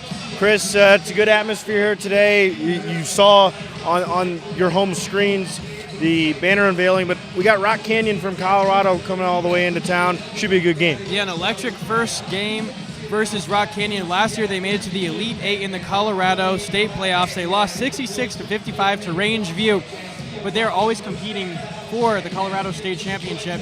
And what a game, what an opponent for the first game of the season to bring in an out-of-state opponent. Faced Millennium last night and lost by 5. Rock Canyon will face Sunny Slope tomorrow. They face an onslaught, and St. Mary's right smack in the middle of it. Yeah, not only is it a tough stretch for Rock Canyon playing teams in Arizona, but it's been a tough stretch for St. Mary's so far this season, and it's been because of the tough schedule. Played top 15 in the country. Bishop Gorman last time out, lost by just over 20. So far 1-2 on the season. But what have you seen from St. Mary's so far? Yeah, 1-2, but they're still ranked number 1 in 4A by AZ Central's writer Richard Ober. And yes, they are 1-2, but they lost to, like you said, number 15 Bishop Gorman, number 15 in the nation, and 6A Brophy, who is always contending for that championship trophy at the biggest division in Arizona. So, and not to mention, Alex, Paradise Honors Game 1. That game came all the way down to a buzzer beater from Garrison Phelps, so they've really tested themselves with this tough 4-game stretch. And it was a true road game to start the season, a rematch of the state championship game. But again, it's been a tough test, so St. Mary's is battle-tested, ready for a team like Rock Canyon to come in before getting in to region play as the season continues. Going to talk about one guy, Garrison Phelps. He's been the best player on the floor in all 3 games, regardless of team so far for St. Mary's, averaging right in the mid-20s so far on the season in points. What can we expect from him today? Yeah, he's been amazing, and he's really upped his game. It used to be he would catch it in the corner, and he would just take it. You know, he was really a spot-up shooter last year for the most part, and this year he's really advanced his game. He's taking guys off the dribble. He's finishing in traffic. He's always been athletic, and you'll probably see some of his athleticism showing off tonight, but the 3 is still falling, and he's really creating for himself off the dribble, which is something different compared to last year. Now, we spoke about it a little bit during the girls' game that preceded this one, but who from Rock Canyon can we really key in on and expect some good things from here tonight? Yep, from Rock Canyon, it's got to be Aiden Peck, the 6'7 junior, and a little bit of Gavin Hirschberger, the 5'10 junior. So 2 juniors are, who I've read about online. They can shoot the ball as a team. Styles Phipps talked about it at halftime of the girls' game. He watched them last night versus Millennium. They play team basketball. They like to move the rock around the court, and they like to shoot the 3 ball. So we're going to see how this one plays out tonight. Got about 3 minutes before we get the national anthem and starting lineups. Really quickly, size going to be an advantage for St. Mary's. Freshness going to be an advantage for St. Mary's. How do they take advantage to that and get the victory here tonight to open up the home slate? Jeremiah Cherry listed at 6'7", 6'10". Seydu 6'7", Garrison Phelps 6'6", and yes, Rock Canyon does have some size, 6'7", 6'6", but Jeremiah Cherry is just, he's another level when it comes to a big man, and he's really going to have to use his height and his weight to get the post-ups that he wants and to really punish some of these Rock Canyon defenders. He's done it occasionally this season, and he's gotten to the free throw line like we saw versus Brophy, but that's going to be my key, is how does Jeremiah Cherry play in tonight's action. St. Mary's offense, one that has gotten everybody involved all season long.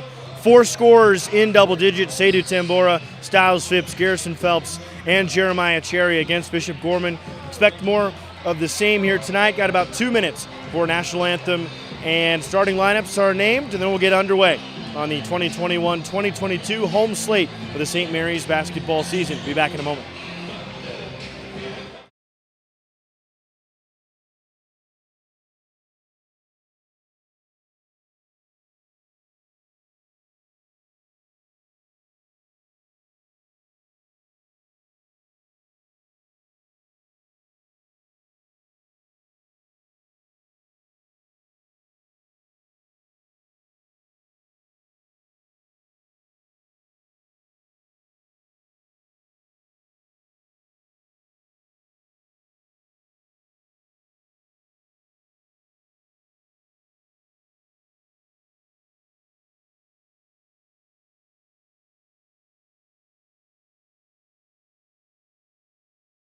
abide by the rules and regulations set forth by the association to maintain and improve high standards of conduct, competition, and relations with member schools. Tonight's officials are assigned by the Arizona Interscholastic Association commissioners to administer the rules of the game. I would like to take this opportunity to thank them for being here tonight.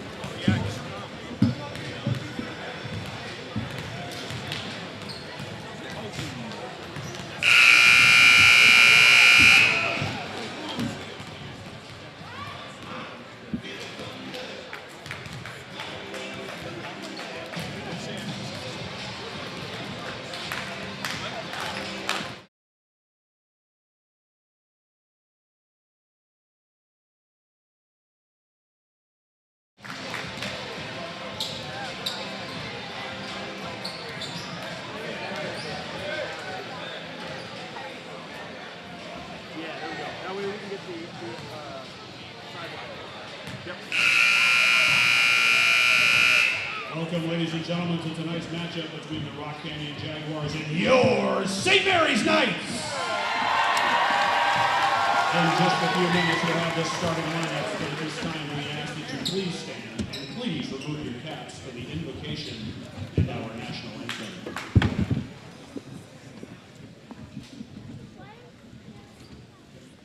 In the name of the Father, and of the Son, and of the Holy Spirit, amen. Heavenly Father, we thank you for all the gifts you've given us. Help protect these young athletes from injury and harm as they compete tonight, and continually watch over them as they display their skills, wisdom, and strengths. And now the Lord's Prayer. Our Father, who art in heaven, hallowed be thy name. Thy kingdom come, thy will be done, on earth as it is in heaven. Give us this day our daily bread, and forgive us our trespasses, as we forgive those who trespass against us. And lead us not into temptation, but deliver us from evil. In the name of the Father, and of the Son, and of the Holy Spirit, amen. And now, ladies and gentlemen, our national anthem.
Gentlemen, let's meet this evening's starting lineups. First for the visiting Rock Canyon Jaguars. A 6'4" senior, number 3, Braxton Jones. A 6'3" senior, number 4, Brody Larden. A 6'7" junior, number 11, Aiden Peck. A 6'6" senior, number 12, Chris Schlesinger. And a 5'10" junior, number 22, Gavin Hirschberger.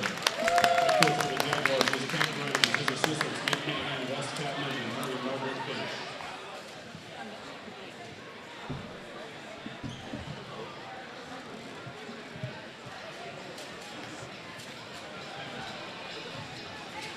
And now, ladies and gentlemen, let's meet the starting lineup for your St. Mary's Knights. A 6'2" sophomore, number 1, Styles Fitz. a 6'6" senior, number 2, Garrison Phelps. A 6'2" senior, number 5, Jacob Estrella. A 6'7" junior, number 23, Seydou Tambura. And the man in the middle, a 6'10" senior, number 35, Jeremiah Cherry. Head coach for the Knights, Dana Lopez, his assistant, Joshua Lowry, Tanner Waldrop, Matty Gutierrez, Troy Sirocco.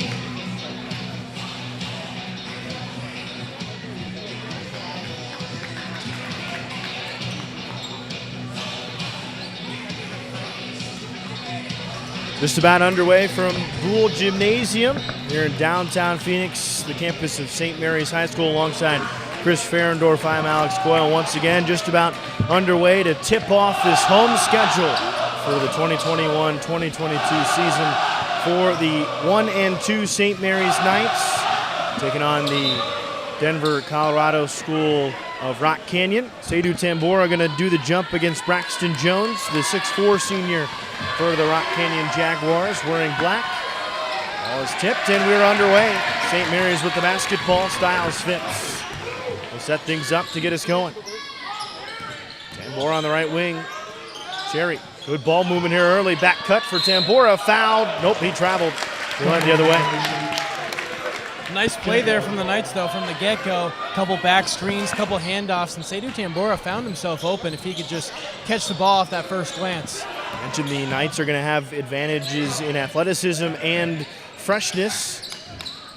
Going with that full court pressure, something that Damon Lopez says he wants to do in every game this season, but especially here tonight, given Rock Canyon playing the middle game of 3 consecutive days here in Phoenix.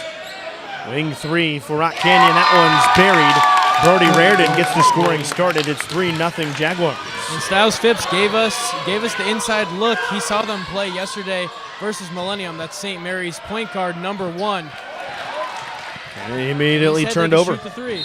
Turned over by Gavin Hirschberger. We have a foul. That's going to be, again, St. Mary's the advantage on the size and athleticism, but you can't entry the pass down low to a big near his ankles because that's where the guards can take it away. And also, when you entry the pass into Seydou Tambura or Jeremiah Cherry, they've got to hold on to the ball, Alex. That was Rock Canyon's point guard, number 22, Gavin Hirschberger, who took it away from him. Working with the basketball now, Schleisinger. Good dish down low and a layup. Braxton Jones makes it 5-0 Rock Canyon. St. Mary's trails early. Phipps gets it in. Tries to get a move there. And the foul for Jeremiah Cherry. See him being aggressive early. That's something we haven't seen in first halves yet this season. Most of his production has been in half number 2. Chance to make it a 1-possession game, or I guess a 2-point game with this free throw. Exactly right, Alex. You know, in the game versus Brophy, it took Jeremiah Cherry a first half run to really get into the game. Tonight, if we can see him get some early looks in the post, that could be really beneficial for the Knights. Also, St. Mary is very good from the free throw line, but Cherry misses, but they force a turnover. 3-on-2 opportunity for the Knights. Garrison Phelps slows it down. Good pass to Styles Phipps, but he's under the basket, trying to do something. Back out and into the corner. Back to Phipps, corner 3, short, rebound, Cherry, hook, up and under, no foul called. That one tipped back out. 2-on-1 for Rock Canyon. Good dish, almost swatted away by Phipps, but the layup is good from Hirschberger, the 5'10 junior. It's 7-2. Harrison. Back to Styles Phipps, into Seydou Tambura. Cherry. Phelps for 3. Buries it, 7-5. And how about Garrison Phelps' three-point shooting, Alex? It's really improved since last year, the junior. Last year he was a catch-and-shoot player, but it seems to be falling at a higher clip this year than last. Able to create his own shot with much more ease, I should say, this season, as that layup is knocked down by Brody Reardon. He's got a quick 5. It's 9-5. Estrella down into the post to Tambura, puts it up and through. 9-7, good athleticism by the big man for St. Mary's there, and they pick up full court. A little zone pressure here. Trying to get that trap. Now that gives Rock Canyon a chance offensively. And down to the post. Big mismatch against Phipps, but he completely missed the basket. Did Braxton Jones. Phelps trying to push, a chance to tie or take the lead. And they're going to call it travel against Garrison Phelps. We'll head the other way.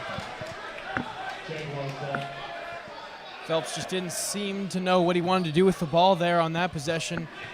But the Knights have really done a good job of looking for Seydou Tambora and Bear Cherry early and often in this game. Having no trouble with the pressure so far as Rock Canyon. Corner three is pretty much wide open, and that one just a little bit short, but an offensive rebound by Schlesinger. Back out for three. That one rattles home. Another one from Raritan. He has 8 of the 12 so far for Rock Canyon. 12-7. Phipps down. Ooh, just too hot to handle, and Phelps couldn't save it. That was a good pass, good entry, but Jeremiah Cherry couldn't catch it. A really nice look from Styles Phipps. I do not think the Rock Canyon Jaguars defense even saw Bear Cherry underneath that zone.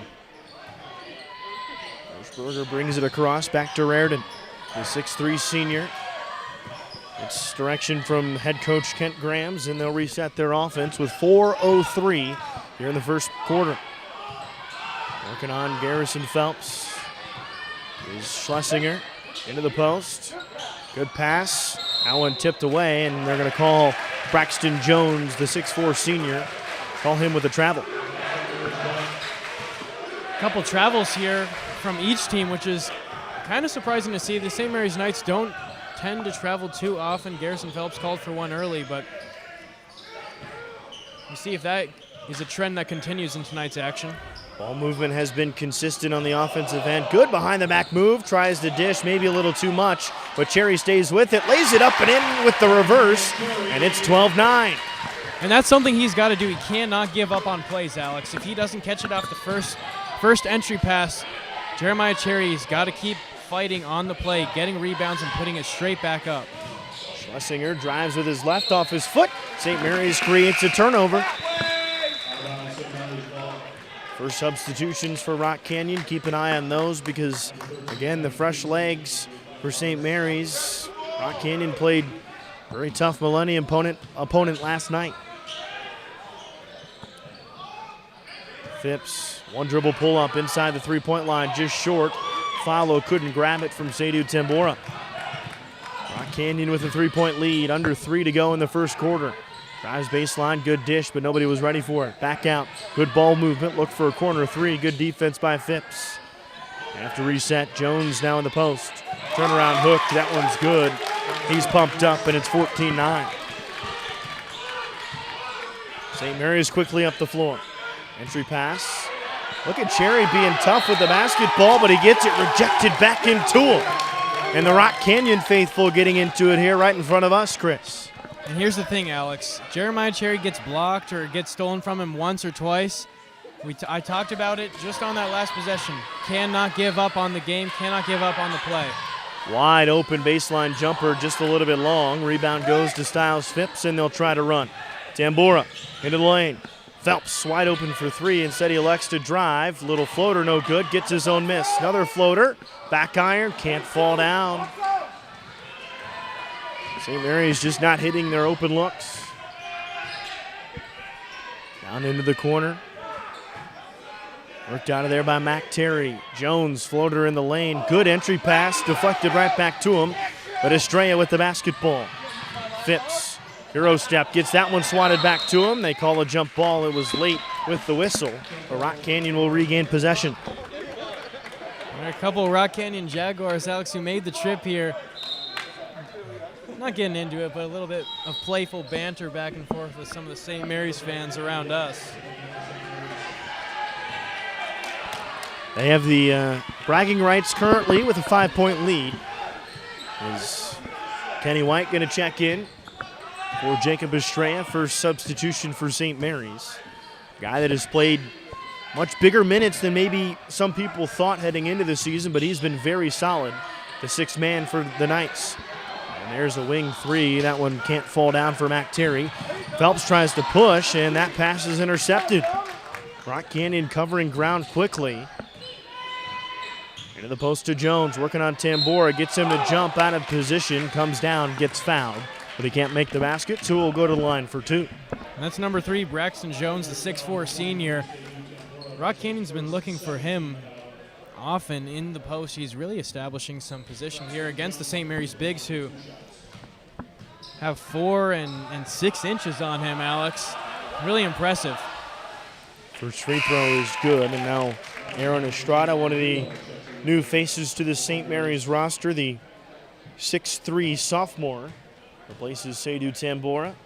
So a much smaller lineup for St. Mary's. Freshman, actually, number 20. Thanks for correcting me. That's A.J. Mondumba, the 6'3 freshman.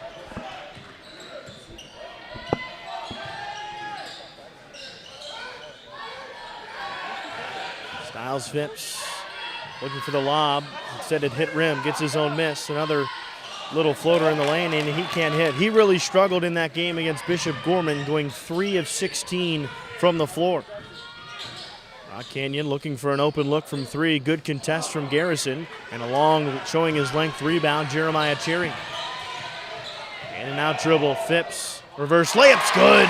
Those are the kind of shots he's going to have to take to get that percentage up. It's back to a 5-point game. Really crafty finish, and that's what we got used to seeing last year, as Styles is just a sophomore. His freshman season, a lot of those. How about that pass, but the shot can't fall from Terry. He's 0 for from the floor, 16 to 11. Styles Phipps backs it out.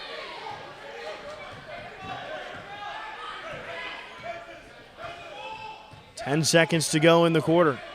Knights fine with letting this play out. Pull up from the free throw line. Falls down. 16-13, a good high percentage look from him. It was open, the one dribble pull up. And the Knights are within 3. The closest they've been for probably 4 minutes of game time. We've got our first sponsor here, Alex. After the first quarter. And make sure you get those reads in. And Chris, this is the moment that I think you've been waiting for. It's your turn to read the first one. The first sponsor, Chris. You've got the V's Hot Shot here, and V's Barbershop, established in 1999, Alex. It's a night or a guy thing. V's Barbershop, the choice destination for your authentic barbershop needs. 14 Valley locations, and you can find them online at vbarbershop.com or their app. Come on in, and they can give you a true barbershop experience. I've been there before, Alex. They do a good job. It's a night or a guy thing, Chris. It's true. It's a good slogan. I just want to know who came up with it. Wasn't either of us, that's for sure.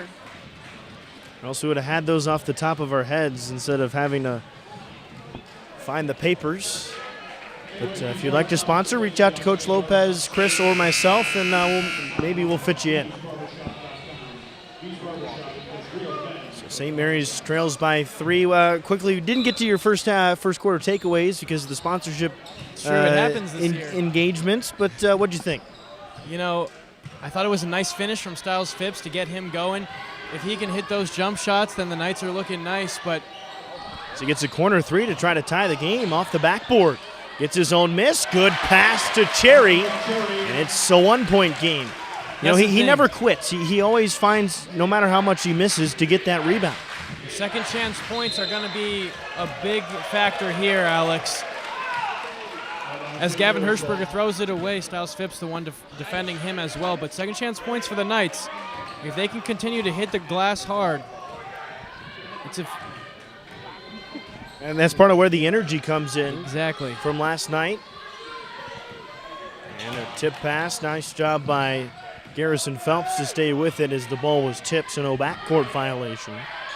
7 minutes, 16 seconds left in this second quarter. Kenny White. Pass, look to the corner. Garrison Phelps almost carried the basketball, no call. Phelps open for 3 on the wing for the lead. No good off the back iron. Rock Canyon takes over with 7 to go. And as I'm looking at this lineup, Alex, I'm not sure if we've seen it in the first 3 games St. Mary's has played with. Not to my knowledge, that's for sure. A.J. Mwandamba and Kenny White both on the floor at the same time. I don't know if we've seen that before. Open corner 3, and still can't hit for Brody Raridan. Now another open 3 straight away this time. Rebound to Cherry. Back to Phipps. Knifing through the lane, almost charges, and that foul is going to be against Styles Phipps.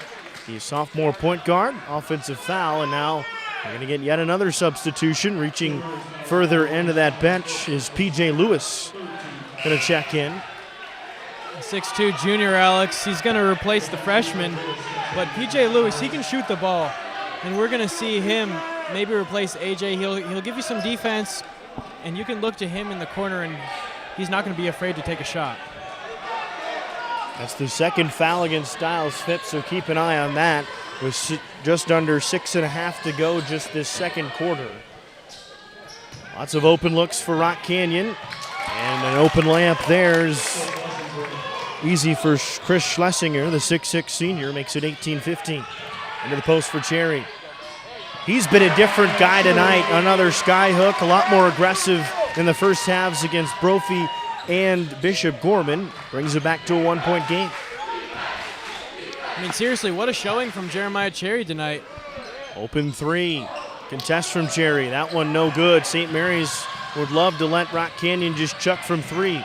Phipps almost charged again. Lewis for 3. That one can't fall. Offensive board and 1. Jeremiah Cherry do the talking, lays it in, gives the Knights the lead, a chance to add to it. This is what the Knights have been missing, Alex, these last 3 games.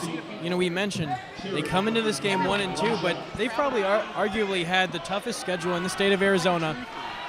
And Jeremiah Cherry, he's coming out. He wants to prove a point and dominate tonight is what it looks like. And Chris Schlesinger going to have to check out because he's got some blood on his left forearm. So he'll get taken care of near the training table. So keep an eye on him. He's been the best slasher with his size for Rock Canyon.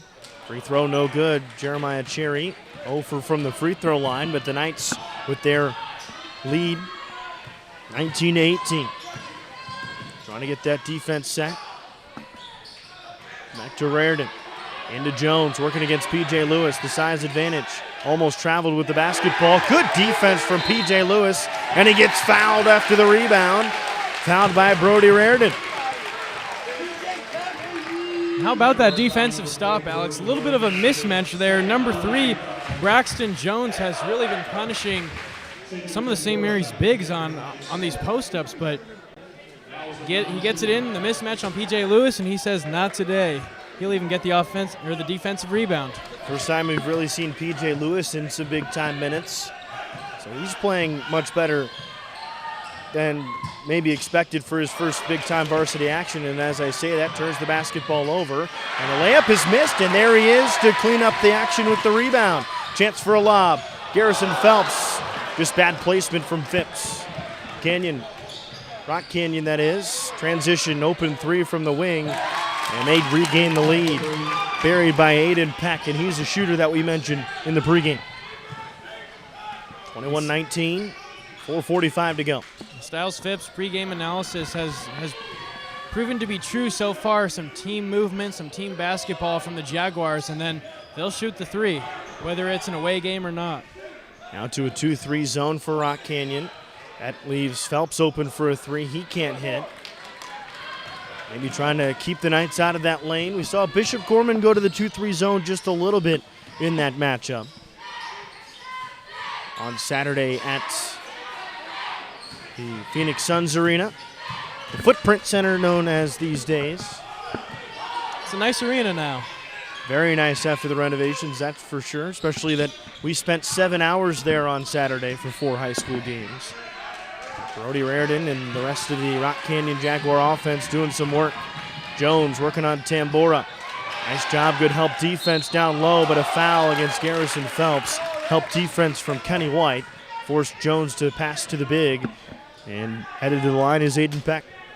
And comparing the reffing crew right now to the one we saw in the last game, the girls basketball game of Paradise Honors versus St. Mary's.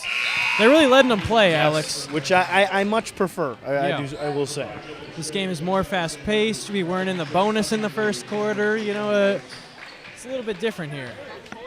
First free throw is good to extend the lead to 3, trying to make it a 2-possession game. And Peck does just that, the 6'7" junior. Now look at this, Rock Canyon going to pick up St. Mary's full floor. Estrella back into the game.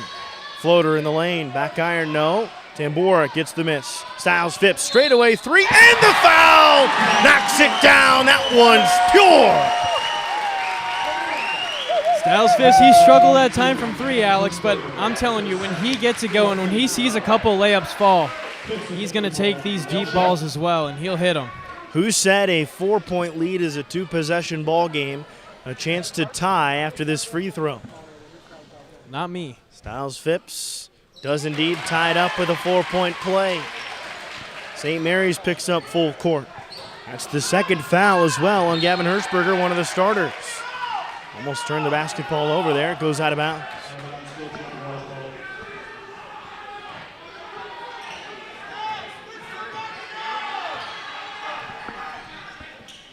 Phipps picking up Hirschberger full court.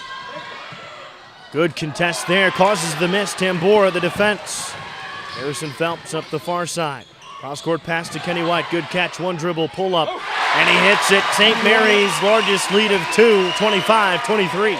And if Kenny Lewis is taking 1 dribble pull-ups, that's going to be a real nice addition for the Knights this year. Open corner 3, Tambora, another rebound for him. St. Mary's a chance to add to its 2-point lead. Styles Phipps into the lane, a little too fancy with the dribble. Should stay here, it's off Hirschberger. And Rock Canyon on these last couple possessions, just 1 pass and then a shot, Alex. They've gone away from that team basketball that they've played, up to this point. Trying to get the basketball in, they do to Garrison Phelps right behind Aiden Peck. He never saw it. Estrella drive, little floater. That's too much from him. Don't want him isolating that much. Probably the 4th option on the floor offensively at the moment. And they're going to get Bear Cherry to the scorer's table, getting ready to check in. St. Mary's by 2 with 2:30 to go. Into the lane for Jones. And he lays it in to tie it. Guarded by Estrella. Now Phelps wants to run.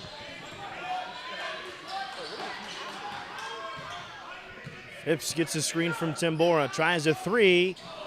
Oh, soaring through, a dangerous fall for Garrison Phelps. Couldn't find it, and Rock Canyon heads the other way. Corner 3, Hirschberger, pump fake, 1 dribble. Good tip from Phipps. Corner 3, it's open, and that one's short. Peck couldn't hit. 2 to go in this first half. Kenny White. Styles Phipps looking for a screen. Garrison Phelps on the left wing. Good pass, good spin move, out for a 3, Kenny White. Oh, rattles out. Good rebound from Jones. Minute 40. Rock Canyon, Hirschberger pushing. Newly taped up Schlesinger. Hirschberger, corner 3. And he hits. 3-point lead. It's 28-25 and a quick timeout by St. Mary's to get Jeremiah Cherry back in. This has been a really good, clean played game, back and forth. Maybe some of the open shots haven't fallen for both teams. What a good start for both. Oh, yeah, for sure. A lot of action so far in tonight's game, Alex, and the pace is really picking up here. It's up and down, like you said. But on that last defensive stand for the Knights, Kenny White came off his defender and got caught there as they threw it back to the corner to one of the guys I mentioned pregame, Gavin Hirschberger. He's going to knock down the 3. Him and Aiden Peck, you cannot leave those 2 open in tonight's game, both juniors. St. Mary's calls their first timeout, maybe to set something up. They're also going to take Garrison Phelps out of the game. So it looks like the 5 on the floor is going to be Estrella, Cherry, Tambora, Styles Phipps, and Kenny White. White will inbound. Interesting to see Rock Canyon show that full court press, speed this game up, given this is back-to-back and second of 3 in a row. Oh, for sure. I mean, but if that's how they play, that's how they play. It's like the Knights in hoop hall. They kept pressing no matter who their competition was. Entry pass a little too soft. That's why it's stolen by Schlesinger. Brought the other way by Hirschberger. Peck, one dribble, pull up, floater in the lane, rebound to Cherry. Rock Canyon wanted a foul, they don't get it. Still lead by 3, it's 28-25. Phipps saw the open 3 for a second, elected not to take it. Pass a little too hot, too much traffic. Gonna get a jump ball, and that will go Rock Canyon's way with 58.1.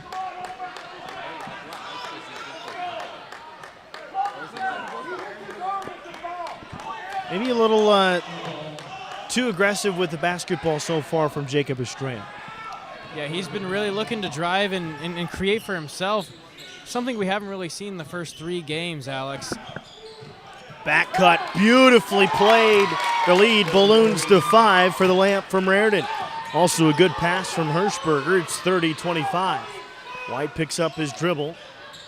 37 seconds left in the half.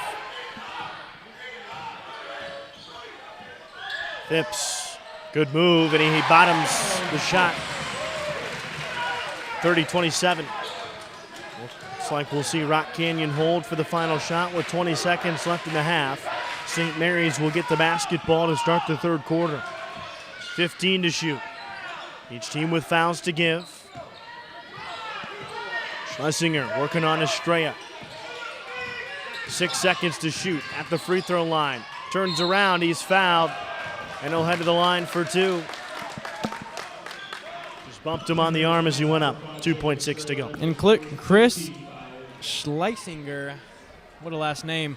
He was not going anywhere on that one, Alex. You know, Jacob Estrella, he's got to be aware of that. Just put the hands up. Do not draw the foul there, especially with just 2.6 seconds left before halftime. These Jaguars have been knocking down their free throws consistently so far in tonight's game. It's been a good pace, just 2.6 seconds to go, not even a half hour of real time. It's both free throws, 32-27. And to avoid some further foul trouble, Rock Canyon going to get Graham Arnold in for his first action. It's the 6'4 junior for Jones. Half-court heave on line. Bang! Styles Phipps. He's done it all tonight. It's a 2-point game at the half. How about the sophomore? And he'll run right out the gym, Alex. Hopefully that gets the crowd pumped, because besides the St. Mary's bleacher creatures, the atmosphere has just been okay since tip-off. No dunks so far to amp up the crowd, but that might just do it, Alex. Right before the half, really plays from him at the end of the first quarter and at the end of the second quarter. The 4-point play in the middle there. He's a big reason why they're still in the basketball game, but you mentioned it. No dunks for St. Mary's, haven't shown their athleticism, and it's really a credit to Rock Canyon. No easy looks getting hands in the passing lane. Oh, 100%, and they're getting back on defense quickly. They're picking up their man. The one time they didn't, Styles Phipps, the alley-oop to Garrison Phelps, it just didn't look like Garrison was expecting the lob down there, but that was really the only opportunity I saw for the St. Mary's Knights to really throw down. 9.5 minutes left in halftime. We'll be back for the third quarter after this, and we'll keep it here for the cheerleader presentation at halftime. At the half, Rock Canyon 32, St. Mary's 30.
One more round of applause for the St. Mary's Spirit Line.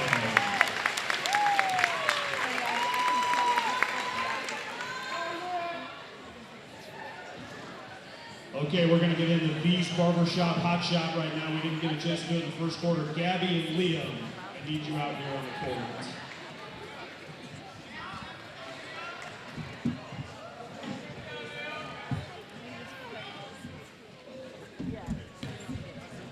Okay, Gabby and Liam are each going to go to each end of the court. You're going to have 30 seconds to be able to shoot.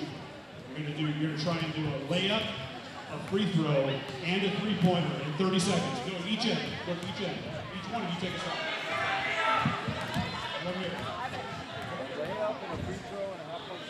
Do you know what those are? Do you know? Okay, here you go. I'm going to get the timer. Frank has the timer. Okay, you guys ready? I'll count it down. 3, 2, 1, go! Anybody? There's one. Gabby's got one. Need a free throw from Gabby. There you go. Okay, go ahead, Liam. Get a free throw. 10 seconds. 10 seconds. Need a free throw. There you go. Give a three-pointer, Liam. How about a three-pointer? 5, 4, 3, 2, 1. Thank you guys for participating. Nice try. Remember, V's Barbershop is the place for your authentic barbershop services and products. You can find us online at vsbarbershop.com. Remember, V's Barbershop, because real men go to barbershops.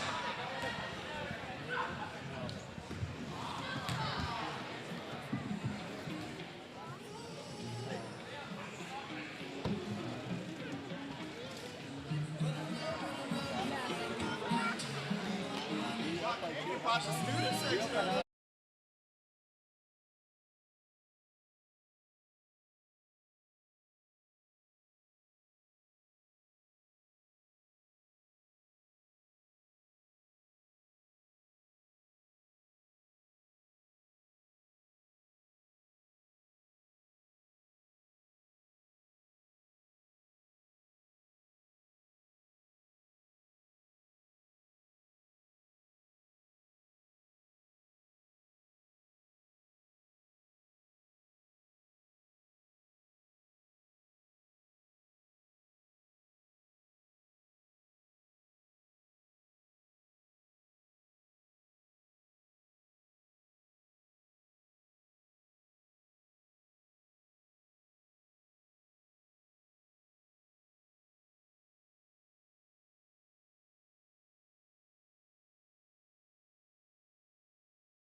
Half number 2 about ready to get underway, and actually we are ready to roll. Styles Phipps made that half-court shot before halftime to make it a 32-30 deficit for St. Mary's. They'll start with a basketball, trying to tie or take the lead. They'll move from left to right in this half, I should say. Estrella open for 3 on the left wing. That one's long. Fight for the rebound, goes all the way out of bounds, and the Jaguars will take over Rock Canyon. You know, a lot of these St. Mary's wings, Alex, Jacob Estrella, P.J. Lewis, Kenny White, they're streaky from 3. So if they're able to hit one, they'll knock down a couple, but if they go cold, which they've been so far for the most part, they're not too reliable. Starting 5 for each team. Jones working on Cherry, and that should be a 3 seconds in the lane. And that is what is called. St. Mary's forces a turnover on its first defensive possession and back up the floor immediately. No charge called, but a foul on the back end, and Phelps will go to the line for 2. Foul against Brody Raridan. That's a nice drive from Garrison Phelps as number 12, Chris Schleisinger, he just didn't have his feet set there. He tried to get the charge, but you have to have both feet set and on the ground in order to get the charge called. Phelps makes the first free throw. Now he'll have one to tie. That's the 3rd foul on Raridan, the 6'3 senior. And 2 for 2 from the line. St. Mary's the only points in the half. We're back tied at 32. Back to that full court press. Trying to slow things down in the front court. Good pass, went up for the layup, but the other pass is stolen by Seydou Tambora. Back to Tambora, he walked.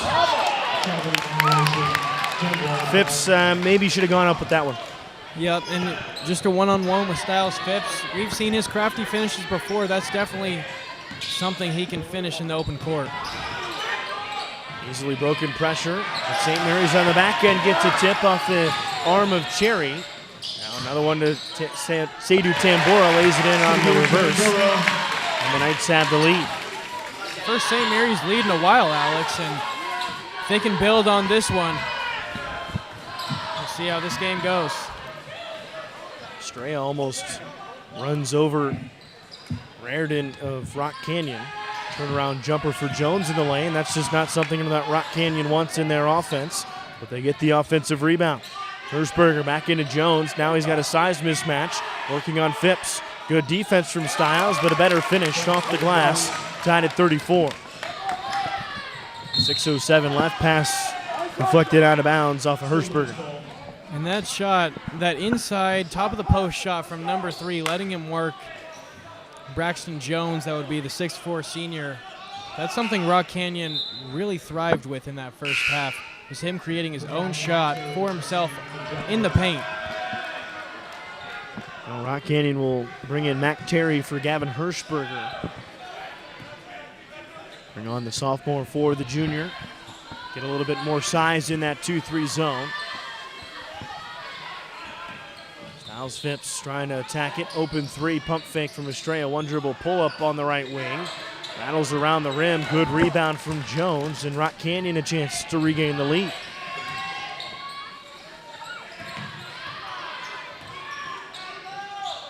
Wide open straightaway 3, falls down, no foul. But a 3-point lead as Aiden Peck buries another one. 37-34. St. Mary's quickly the other way. Good entry feed to Cherry. Trying to get a little fancy with the layup, and they call the foul against Seydou Tambora. He grabbed the basketball, and they said he pushed. They'll head the other way. And that's the first call, Alex, where I'm going to straight up say I don't see it. I do not see any contact there. Really, you just grab the ball out of the air. That's what Seydou Tambora does best is rebound. And I'm just not seeing enough contact there for a defensive foul. And now they're going to call one on Styles Phipps. A little hip check to Aiden Peck. But yeah, it looked like he was grabbing the basketball, and I'm not sure it's physically possible to shove somebody with 2 hands on the big orange round thing that they're playing with. Exactly. That's the first foul in the half on St. Mary's. Jones working in the lane. Open three again, and man, you cannot let him get hot. Back-to-back threes for Aiden Peck, and it's a 6-point lead, 40-34, the largest for Rock Canyon. Good job to hold that pivot foot from Stiles. Cross-court pass, Estrella, he's doubled. Corner three, Phipps open to cut the deficit in half, too long. Good fight for the rebound for Phelps.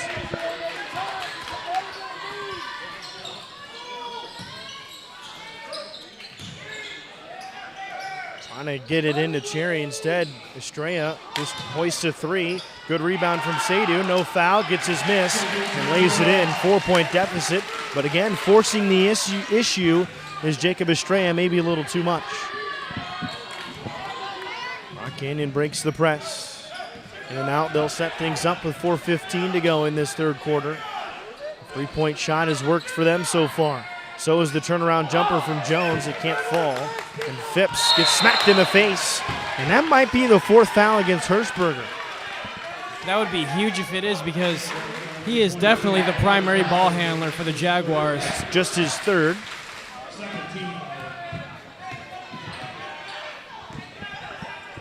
So just three on him. It's a straightaway three from Garrison Phelps. He can knock that down. He's shown that all season. Very quickly back to a 1-point deficit for St. Mary's. Back to that full court pressure that really hasn't bothered Rock Canyon one bit.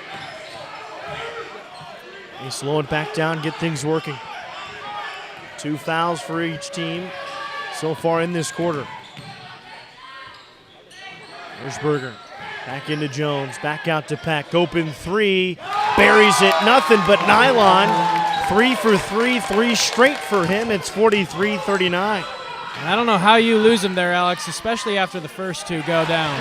And I don't know how Stiles Phipps gets in the lane that easy, but an easy floater, 43-41. Now they're open on the back end. Back into Jones, working on Cherry. Faces the basket, gets doubled. Back out. Hirschberger looks for a three against Tambora. He drives to Schlesinger. Back to Hirschberger. Deep three. Heat check short. Good board from Cherry. Stiles Phipps trying to tie the game. Little floater. No foul called. No foul on the rebound either. It's grabbed by Garrison Phelps into the lane. Cherry gets shoved over by Schlesinger. St. Mary's will be forced to inbound with 2:34 to go in the third, trailing by 2. Jeremiah Cherry, a little bit of pent-up emotions there as he tries to dunk the ball down after that foul call. He wants to throw one down, Alex. You know this entire Knights team is trying to get one down, whether it's Seydu, Jeremiah, or Garrison Phelps. That would really change the atmosphere of this gym. Yet to see any dunk so far for the Knights. Cherry, the big body, gets bailed out potentially with the foul. That's the definite opinion of Rock Canyon. But he'll head to the line for 2. It's number 3, and what these Rock Canyon fans need to understand, Alex, is you can get them with the body too. You know, you can be straight up and get the offensive player with the body, whether I agree with that call or not. That's what the ref's seen. That one way short. Cherry struggling from the line, and that's been something that he has really succeeded. He had 9 of his 13 points against Brophy from the free throw line. Yeah, he's been very consistent so far. Something he's definitely worked on this offseason. Misses them both. Hirschberger with the rebound. So the lead for Rock Canyon stays at 2. Under 2:30 left in this third quarter, first quarter of the second half. Schlesinger, free throw line, jumper over Cherry. How'd that one get across? It did, fell over the iron and through. Into Cherry, he's got position, slams it home! We've been waiting for that first poster. Off the post up, too strong for you, Mr. Peck. On number 3. Braxton Jones, and he's been talking nonstop this game.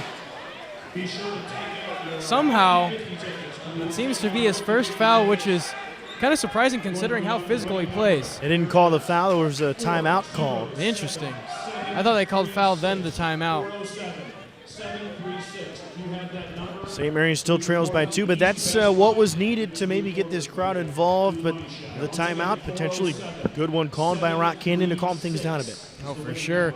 You know, right when the fans are getting rowdy after a Jeremiah Cherry poster, Alex, they're going to call a timeout and try to calm the gym down. So far, we haven't really seen Garrison Phelps erupt too much. Most of his action has been via the three-point arc. Styles Phipps also pretty quiet in this half. Yeah, Styles Phipps, you know, he attacks in. He is the best St. Mary's player at getting the ball into the big men as well, which he's done a great job of tonight. He finished out the second quarter strong with a couple jump shots, that half-court heave, and you'd like to see probably a little bit more from him offensively during these last 2 minutes of the third quarter. Knights pick up full court once again. Schlesinger, the Rock Canyon Jaguars trying to break it. They do so.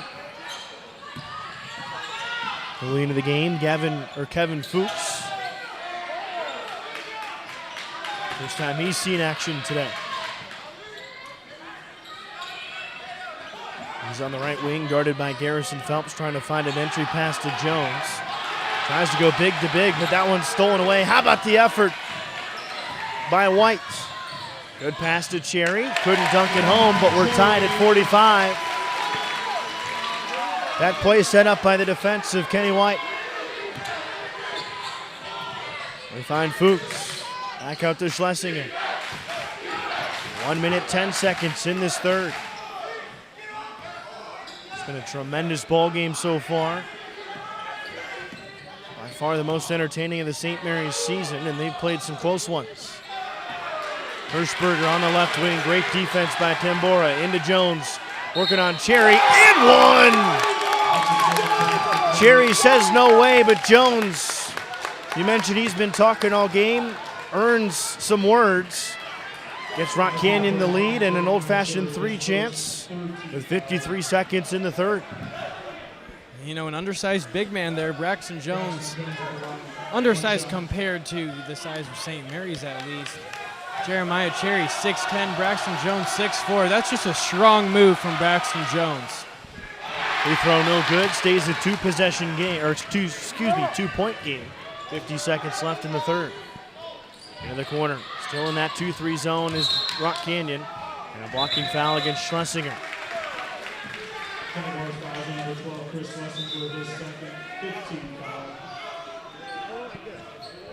Fifth team foul in the half.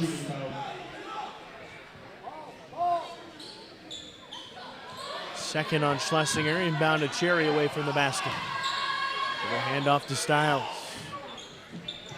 Kenny White, almost a bad pass. Nice job by him to keep his hands on it.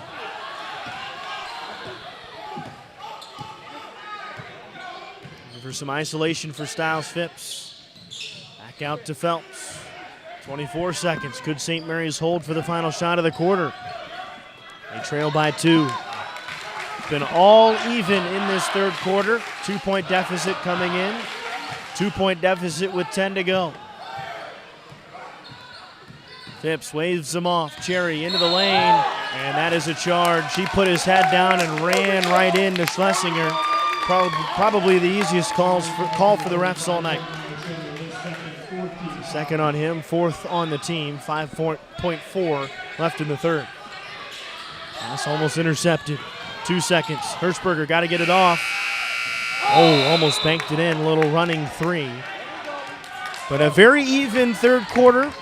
Each team scored the same amount of points. Still a 2-point deficit for St. Mary's. 8 minutes to go, Chris. Yep, and St. Mary's, they really came out in that third quarter going to their bigs, just like they did at the start of the first quarter. They kind of got away from it during the last 2 to 3 minutes, but that has been the go-to so far for the St. Mary's offense. It's been working. As we're going to get a little bit of some sponsorship action here, Alex. As we watch the shenanigans on the court. If you hit it, you get $54. $54 shot. All right, let's Not do bad. it. I'd take it. From the 10-foot volleyball line. on the basketball court and fires that one. That one has a chance. Oh, couldn't fall, but that gives us time to talk about Cunningham Aviation. A proud sponsor of the St. Mary's Knights is Cunningham Aviation, now serving the aviation industry in the East Valley at Falcon Field Airport in Mesa. Aircraft auctions. Chris, if you ever want to buy an aircraft, just call Cunningham Aviation. You want to lease a hangar? You want fuel servicing? Visit CunninghamAviation.com. Also gearing up to open Falcon Field's second fixed base operator. That sounds fantastic. A world-class FBO along with a 5-star restaurant. Sheesh. 5-star restaurant. Hangar space, concierge services, and more coming in 2023. When do we get to visit this place? Cunningham Aviation wishes the St. Mary's Knights all the best on this basketball season. The Jaguars, I assume they had to fly from Rock Canyon, Colorado. Styles Phipps lays it in. We're tied at 47 off the steal. He soared through the lane. He's known to get those steals at the right time, Alex, and to tie that one up there, that's big time for the Knights. Schlesinger back out for a corner three. Back iron, no. Rebound to Tambora. He's really cleaned up the glass today. Finds Phipps into the lane, bumped with a foul. 6 fouls on Rock Canyon. So St. Mary's will be in the bonus the rest of this 7-minute, 23-second regulation and any overtime that we have. Getting into that bonus is key for the Knights. You know, Jeremiah Cherry's been better this year, and so has Garrison Phelps from the line. A little bit too strong from Tambora there. Was a good move. Maybe some of that added strength caused the miss. And there's another steal from Styles to Garrison Phelps. It broke through. Just a little sprinkling of that athleticism. Didn't reach into his back too much there, but a big two. It's 49-47. Taking off like he's a Cunningham Aviation aircraft there, Alex. Into Jones in the corner. Goes up. Schlesinger swatted away, but the follow from Jones ties us up. Styles Phipps soaring through. Garrison Phelps in the corner. 6:30 to go. We're tied at 49. White in the corner. Phipps clears out the right side. He's bumped. No foul call. Bumped again. Tambora for three. Too long. Rebound. Phipps off the back board and in. How about the game from Styles Phipps? Gives St. Mary's another 2-point lead, 51-49. They get a trap of Schlesinger. Finds Fuchs, but a timeout called by Rock Canyon. Good stretch from Styles there. 51-49 with 6:02. If I will say one thing about Kent Graham's the head coach of the Rock Canyon Jaguars, he's called timeouts during the right times, Alex. You know, even though it's still a 2-point game, you can kind of feel the momentum start to swing here in this Boole Gymnasium, and to call a timeout there, I think that's the right move. Some of his guys may be a little bit tired. Saw some of that athleticism on display for St. Mary's there. Saw the dunk from Garrison Phelps, and really started on the defensive side of the basketball by Styles Phipps. Yeah, he's got into defenders multiple times without them suspecting it, Alex. Getting the ball, poking it away when they least expect it.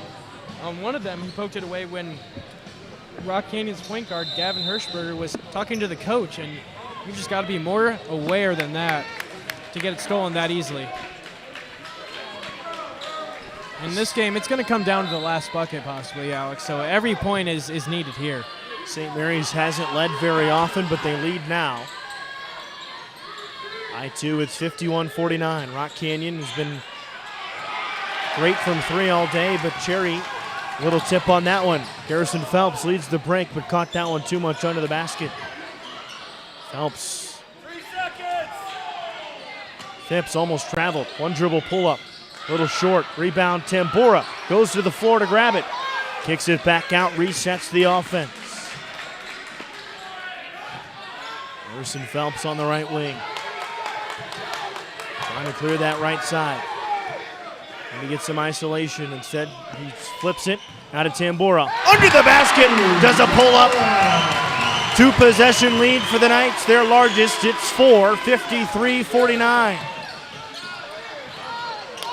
Styles Phipps, another tap. Rock Canyon keeps possession. Schlesinger. Oh, they call the foul on Cherry. That's at least 3 on him. 5:02 remaining in the game. And some free shots coming from Chris Schlesinger. Third foul on Cherry. And that's a nice drive from number 12, Chris Schlesinger.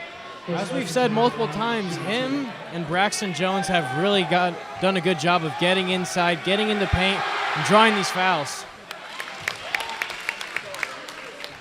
Each team has surpassed the 50-point threshold, 53-50. Rock Canyon finding itself behind for the most time in the game today. Cut it down to 2. 5 minutes to go. Phelps, dish a little too high. Cherry almost walked. Offensive board for Phelps, too strong. 55-51. Hirschberger in the lane, or across half court, now into the lane. Good pass to Jones, gets a flyby. Put up and under there. Back and forth we go.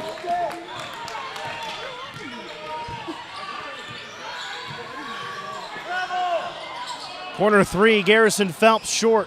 Trying to get his own miss. Styles Phipps fighting for it as well. And Schlesinger comes away. Brody Reardon.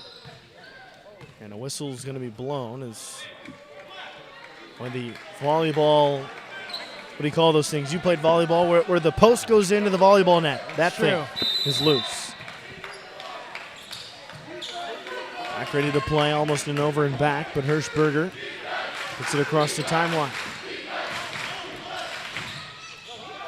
White almost gets a steal. Schlesinger wide open in the lane. Jones almost freaked himself out, but we're tied at 55. He does not miss that shot. He will not miss from 5 feet in, Alex.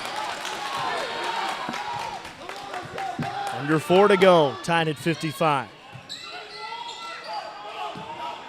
Styles Phipps slows the game down, working on a screen. Really doesn't get one from Cherry, just the big body in the way. 3:45. Styles Phipps calling a play, getting things set up for Garrison Phelps.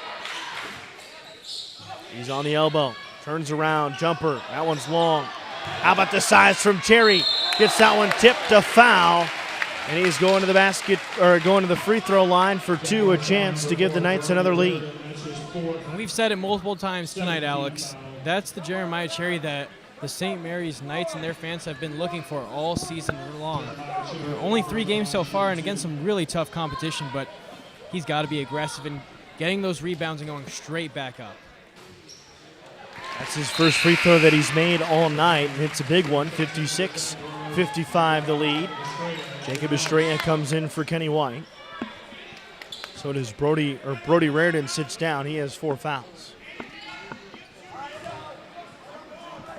Free throw number 2 coming, and that one's good. Damon Lopez calls timeout to set things up defensively. We talked about how much free throws have been important for this Knights team. Jeremiah Cherry struggled early on, but in crunch time he hits them. Exactly, and we saw last year when free throws can matter, the Knights played a plethora of games that came down to the wire, and free throws played a big part in keeping those games close and winning them. Here's the other thing, Alex. Coming out of this timeout, I think it's a good timeout to get the guys a breather, because a couple of those Braxton Jones little flip shots from inside the key, there was no defenders there. Whether it would have been off of an offensive rebound, a bad defensive switch, he was just getting wide open on a couple of those. The Knights cannot allow any more uncontested Braxton Jones little jump shots. Canyon will have to go the length of the floor. 3 minutes and 30 seconds exactly left. Canyon has led most of the way. St. Mary's in control most of this 4th quarter. The Knights will be in the bonus. St. Mary's with just 5 fouls against them, so they have a couple to give. St. Mary's has backed off that full court pressure. Will pick them up half court. Tim Boron, Schlesinger. Not a lot of movement off the ball. Could this be the Notre Dame play to slow this game down that we saw in the quarterfinal last season in the tournament? Schlesinger turns around, has a chance at the basket. Little floater, ties the game at 57.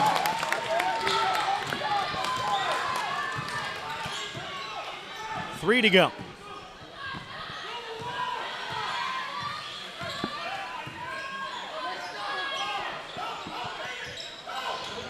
Tambora, good feed. Slams it down!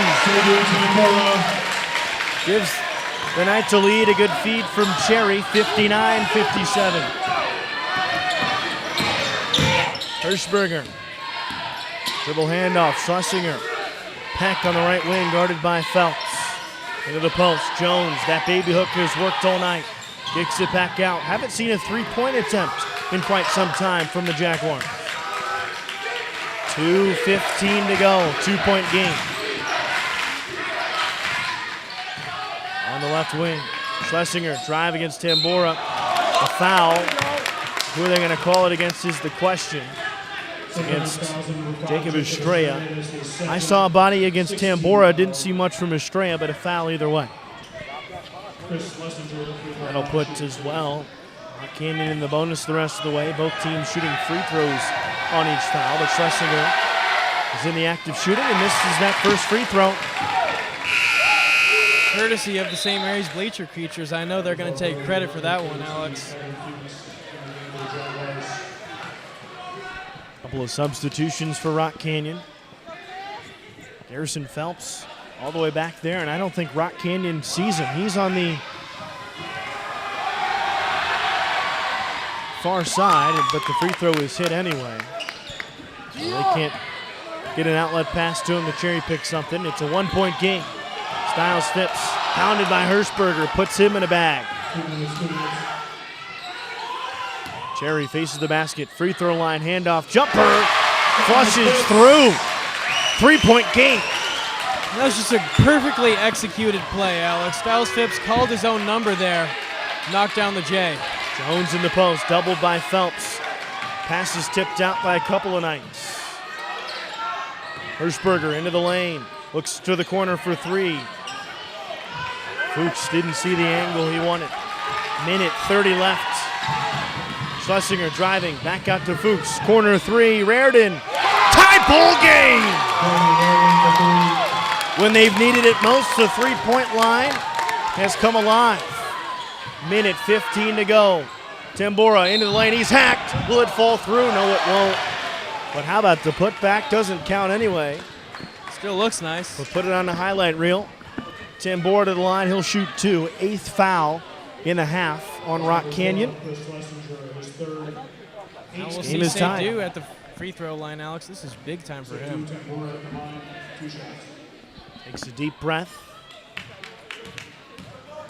Couple of dribbles, spins the basketball. First one's good.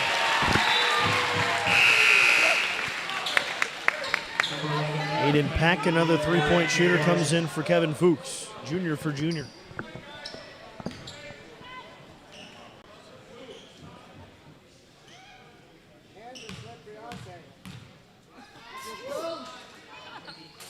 Two-point game. Will Rock Canyon slow this one down? Trailing by a possession with 1:10 to go. Backdoor cut. Good pass out. Intercepted by Phelps. 1 minute to go. Does Rock Canyon elect a foul? St. Mary's will slow it down. 63-61. Almost carried the basketball. Phelps now to Phipps. No foul called. And finally is on Schlesinger. 43.6. Styles Phipps to the line. Knights lead by 2.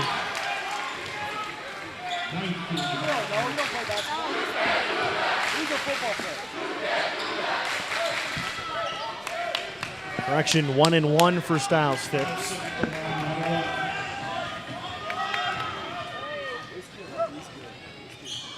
It's the first. Lead is 3, but we've seen Rock Canyon the ability to hit from long range. This next one's even bigger. It was number 4, Brody Rardon, who hit that last big one, and number 11, Aiden Peck. You cannot leave him open. Next free throw, short, rattles around and out. Scrum for the rebound, Rock Canyon basketball. 40 seconds left. Schlesinger across half court, 35 to shoot. Reardon, dribble drive, gets it back out, stolen away by Estrella. He'll bring it all the way down, swat it away, but a foul call. Jacob Estrella, the biggest play he's made all night. And that's the 5th foul on Brody Reardon. One of the key three-point shooters is done for the night, and he is heated. Alex, Jacob Estrella last year, he was really the defensive specialist, and he does it when it matters most, getting his hands in there and getting the steal. He gets 2 shots. First one, bottom.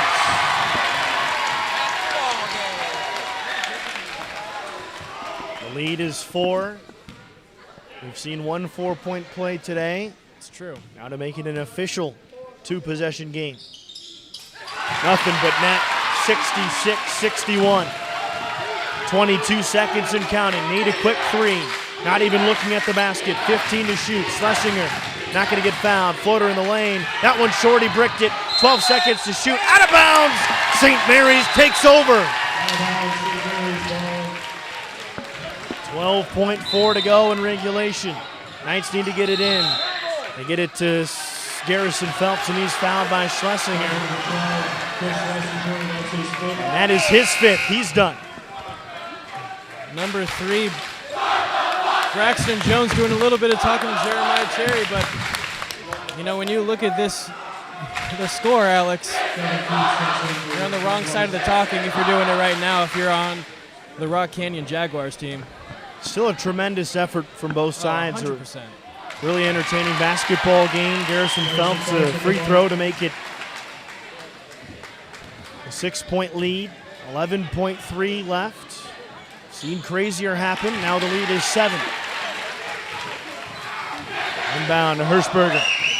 8 seconds left. Cross-court pass. Peck for 3. That one tipped a little bit. 3 seconds to shoot. That one is going to be short. Ball game over. St. Mary's wins. They're 2-2. Humongous victory for the Knights tonight, Alex. We've talked about it. This is the 4-game stretch. This is the toughest competition of any Arizona team in a 4-game stretch, Alex. They bring in a Colorado team who just barely lost to Millennium last night. They're going to go 0 for 2 in their first 2 games. They're going to face the 6A champions of last year, the Sunny Slope Vikings, tomorrow night, who return their 2 best players. And definitely got to give it to Rock Canyon. They showed every bit of fight. Again, the most entertaining basketball game that the 2 of us have seen this year with St. Mary's, and they've played games that have come down to the final shot. This one, a 7-point win for the Knights, but it was much closer than that all the way. And you know what mattered most down the stretch, Alex? The free throws. Seydou Tambora, 2 perfect swishes, Alex. It wasn't anything rattling home. It was Seydou Tambora, then Garrison Phelps, and that free throw shooting is down the stretch is going to be a key weapon for the Knights this year. Estrella making 2 as well, but you also go back to Jeremiah Cherry struggling early, then made 2 huge ones to give St. Mary's a 2-point lead, and they led the rest of the way. It's true, Alex, and Jeremiah Cherry, sometimes he can get down on himself. We've seen it before, but tonight, how hard did he fight? He was going for every single rebound. He wasn't bringing it back down, Alex. He was going back up strong.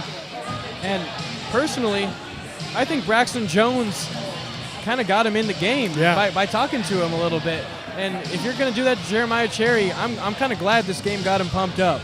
He was aggressive from the tip. A great win for St. Mary's, a great fight from Rock Canyon as well. Final score, St. Mary's 68, the Rock Canyon Jaguars 61.